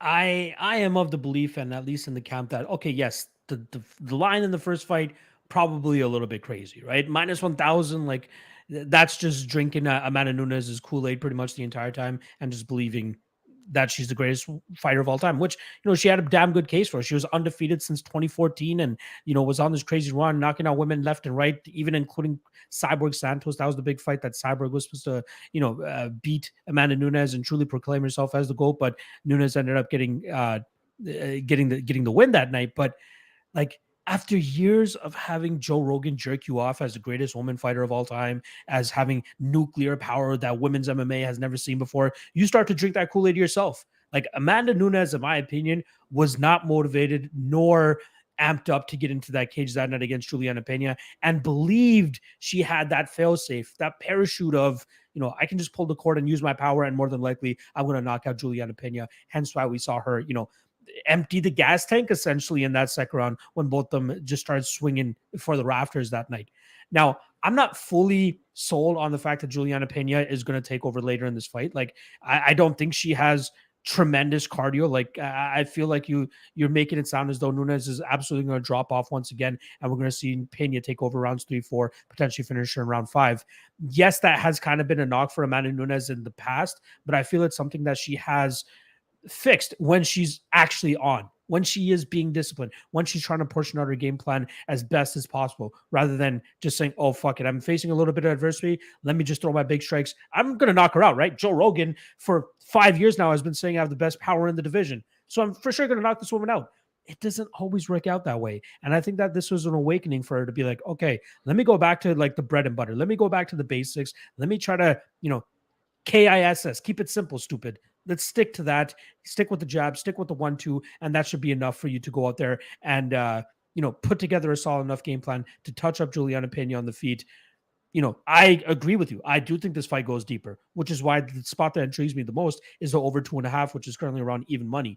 I think this goes into the 3rd and 4th round. So I would rather bank on this fight going that far than, we're not going to get another barn burner right off the jump. I think both women are going to be somewhat, not hesitant, but playing it safe, playing it a little bit cautious, just so they can see what their opponent is bringing to the table. And that will likely push us into the 2nd, 3rd, maybe even 4th round. If Pena goes out there, sticks her jab out there, tries to stay disciplined, land the big shots from the outside, and keep Juliana Pena at bay, she could absolutely have success in this fight. I am also going to slightly disagree with you as well in terms of the line will likely get wider on the Amanda Nunes side, as all I've been seeing, honestly, is action on the Pena side. Everybody jumping in the boat, huh? Yeah, everybody's now jumping on the boat, being like, oh, she just beat her last time, she's going to beat her again. It's plain and simple, right? That's how math works, right? That's how MMA math works. They already fought. Like, this is different, though, from the Brandon Moreno and Kai Kara-France fight than this fight, right? Like, it's completely different in the aspect that I truly believe that Amanda Nunes did not prepare correctly for that fight. I think she just mailed it in. She thought she was going to get another easy dub, another double paycheck, and be able to go on home with 2 belts around her waist or over her shoulder once again. It's not going to be that way. It's going to be a tough fight. Juliana Pena showed that she can scrap. She showed that she can take a punch. And I think that's the biggest thing for Amanda Nunes to realize that night, was that this girl's not going to go away. Let's fight smarter next time. Mm-hmm. So, in my opinion, the line in the first fight should have been closer to maybe about like minus 500. She should have still been a big favorite. Minus 1,000 was ridiculous. Minus 500 would have been a little bit more indicative. Now that we obviously got that first fight out of the way, we see that it should be a little bit closer. But I still do think at the end of the day, Amanda Nunes should be a chalky favorite. Minus 250 to minus 300 in this matchup. I think that is correct. If we get closer to that minus 250 range, minus 230 range on Amanda Nunes, it's going to take a lot of action on the Pena side for that to happen. But if it does, that's the only time that I'll likely take a shot on Amanda Nunes here. I'm going to stay away from it. I will likely take a shot on the over 2.5 if it continues to stay around that even line once it starts opening up on most books. But I'm not drinking that Juliana Pena Kool-Aid here, Clint. You're gonna have to stay on that boat by yourself. I'm not joining you there, buddy. I think Amanda Nunes gets this done. I'm the captain. I'm the commodore of this Juliana Pena boat, son. I got no problem staying on this boat. Hey, my guy in the chat, Sean V, saying calling it after round 1 doesn't count, Clint. You got to call it before. Sean V, my man, you know I love you. I tweeted that bad boy. I called it to a T on the Friday undefeated post-weigh-in show with that silver tinfoil cap on my head. I can find the video clip. I put it out beforehand. I called it pre-flop and told everybody to wait until after round 1. So I did, in fact, call it before the fight took place. And the plan going in was to live bet after round 1. So yeah, we absolutely did call it beforehand. I like Local Man Shades. I'll find it. I will find it. I will post that clip. I absolutely will, because it happened. I've got no fear here, folks. And the last thing that I want to add in here from Hamdy1 in the chat saying Nunes' leg kicks. That's something that I missed out on here as well. Like, that is absolutely possible. It worked very well in round 1. She laid off of it. If she tries to put together a game plan that surrounds itself around leg kicks, trying to immobilize Juliana Pena a little bit more, her hands will start to come a little bit easier after that, and she should be able to put together a solid striking clinic after that. So maybe so. I still have shades of Juliana Pena tapping to a guillotine choke to a freaking Jermaine Durandamy in the back of my head, but. See, everybody wants to talk about that. Lock. Yep. Everybody wants to talk about it. I lost a good amount that night because of Juliana fucking Pena. But that is not the reason I'm picking against her. I'm just being stupid. That's all. Y'all got to remember, though, that was her first night. That was her first fight back after the baby, though, wasn't it? No, she fought somebody Was Nico else. the first fight back? Nico was the first fight back. Okay. Yes. I thought that was the first fight back after that. Yeah. I'll be frank with you, though, Locke. She was not herself first GDR. I don't know what that was, but that was not the Juliana Pena that we are accustomed to in that fight. She looked tired. She looked slow. She fell apart. Like, that's not the Juliana Pena that we really have ever seen. And quite frankly, nobody really expected Jermaine Durandamy to take her to the ground or go for submissions in that fight. So very, very interesting outcome there. Not something that I really expect Amanda Nunes to be able to replicate, but we'll see. The one thing that I will agree with you on your whole breakdown here, though, is that I think the over 2.5 is live. Yeah. At the end of the day, we might be dealing with the biggest power puncher that this women's division has ever seen, but it's still women's MMA. And I do think that this fight will be different than the first one. I do believe that Amanda Nunes will prepare, have her gas tank on point, be ready for more of a ground game, be ready for more of a battle of attrition. And I'm knowing that Juliana Pena is more than capable of doing that. Her cardio and wrestling are always on point for those kinds of fights to begin with. I think the over 2.5 is extremely live in this spot, and especially with the history of Nunes finishing and the way that first fight went, people are expecting it to just be a round 1 finish again, something like that, round 1, round 2. I think we could snake over 2.5, and I think that might be the pre-flop move if you want to not pick a side. That's one thing that we can agree upon for this main event. Yeah, I do like that. Let me see here. Let's see. Your thumbnails with the rip-off Rock's eyebrow pains my heart. Please do. What? I don't even know what that means, MMA like, crazy. Hey, he's saying when you do the people's eyebrow like The Rock used to do, he's not a big fan of when you do that for exactly that one. Not a big fan when you do that on the thumbnail. Okay. Now I get it. That's just a face that I make. Sorry, MMA. That is my face. You're just going to have to deal with it. Folks, that is UFC 277. My guy Manpreet stuck with me for a good 2.5 hours. I have a hungry wife and child that I need to go feed now. This was a fun card, Lock. It was a pleasure doing a show with you once again. Great to have you back on the podcast. I'm sure that people know where they can find you at this point, but the floor is yours, my guy. Shout it out. Let them know where they can go if they want to see more of your content. At MMA LOTN on all social media platforms. You guys can also just search my name on YouTube, Manpreet. JHASS is my last name. Search that up on YouTube. You guys can follow all my content. I dropped my own podcast earlier today. Later this week, I'll be dropping the Coaches Main Event Marathon, where I'll be having 3 of the top coaches in the game helping me break down the main event and co-main event. Mark Montoya and James Krause, maybe 2 of those guys. I just got to lock them down to make sure they can do it. Otherwise, I believe Tyson Chartier will be the 3rd one. I want to get Eric Nixick, but I believe he's on his way back from London since he was courting Chris Curtis this past weekend. But that's coming out, as well as Thursday, propping you up with Cody Safdie, one of the best shows during fight week. So make sure you guys check that out. And then Friday, Ultimate Weigh-In Show on my channel with my guy, Best Fight Picks, Dan Levy. We're going to be breaking down the show card one last time for you guys. And did I forget about the Deadlock podcast as well? Clint, that show that me and Clint do together on Wednesdays. And I believe there's going to be a special announcement this Wednesday about a maybe news coming. Who knows? I don't know. Maybe you guys want to check out the Deadlock podcast. Just YouTube search that, and you might find a surprise on Wednesday. That's all I'm going to say. That's right. That's right. All right. Everybody make sure you go check out, support me and Locke on the Deadlock podcast. That's right, Joshua Frank. Deadlock Army, baby. Let's go. All right, guys. Thank you, everybody, for tuning in. We were this close to 300 live viewers tonight, so we appreciate the love, all of you guys. And it was a long show. Thank you for sticking with us. I will have timestamps up here shortly for everybody for your viewing pleasure. Everybody go out and kick some butt this week. Remember, gambling is supposed to be a game. I know a lot of people take it extremely seriously, but try to have fun with it. Bankroll management, never risk more than you can afford to lose. Everybody, I got nothing. I usually have a fun, witty sign off for you, but I got nothing today. I'm going to go buy a pizza. I'll see you guys later. Have a wonderful week. We'll catch you Thursday for the Total Takedown, Friday for the Undefeated Post Weigh-In Show. Good luck on all your degenerate action. Let's roll.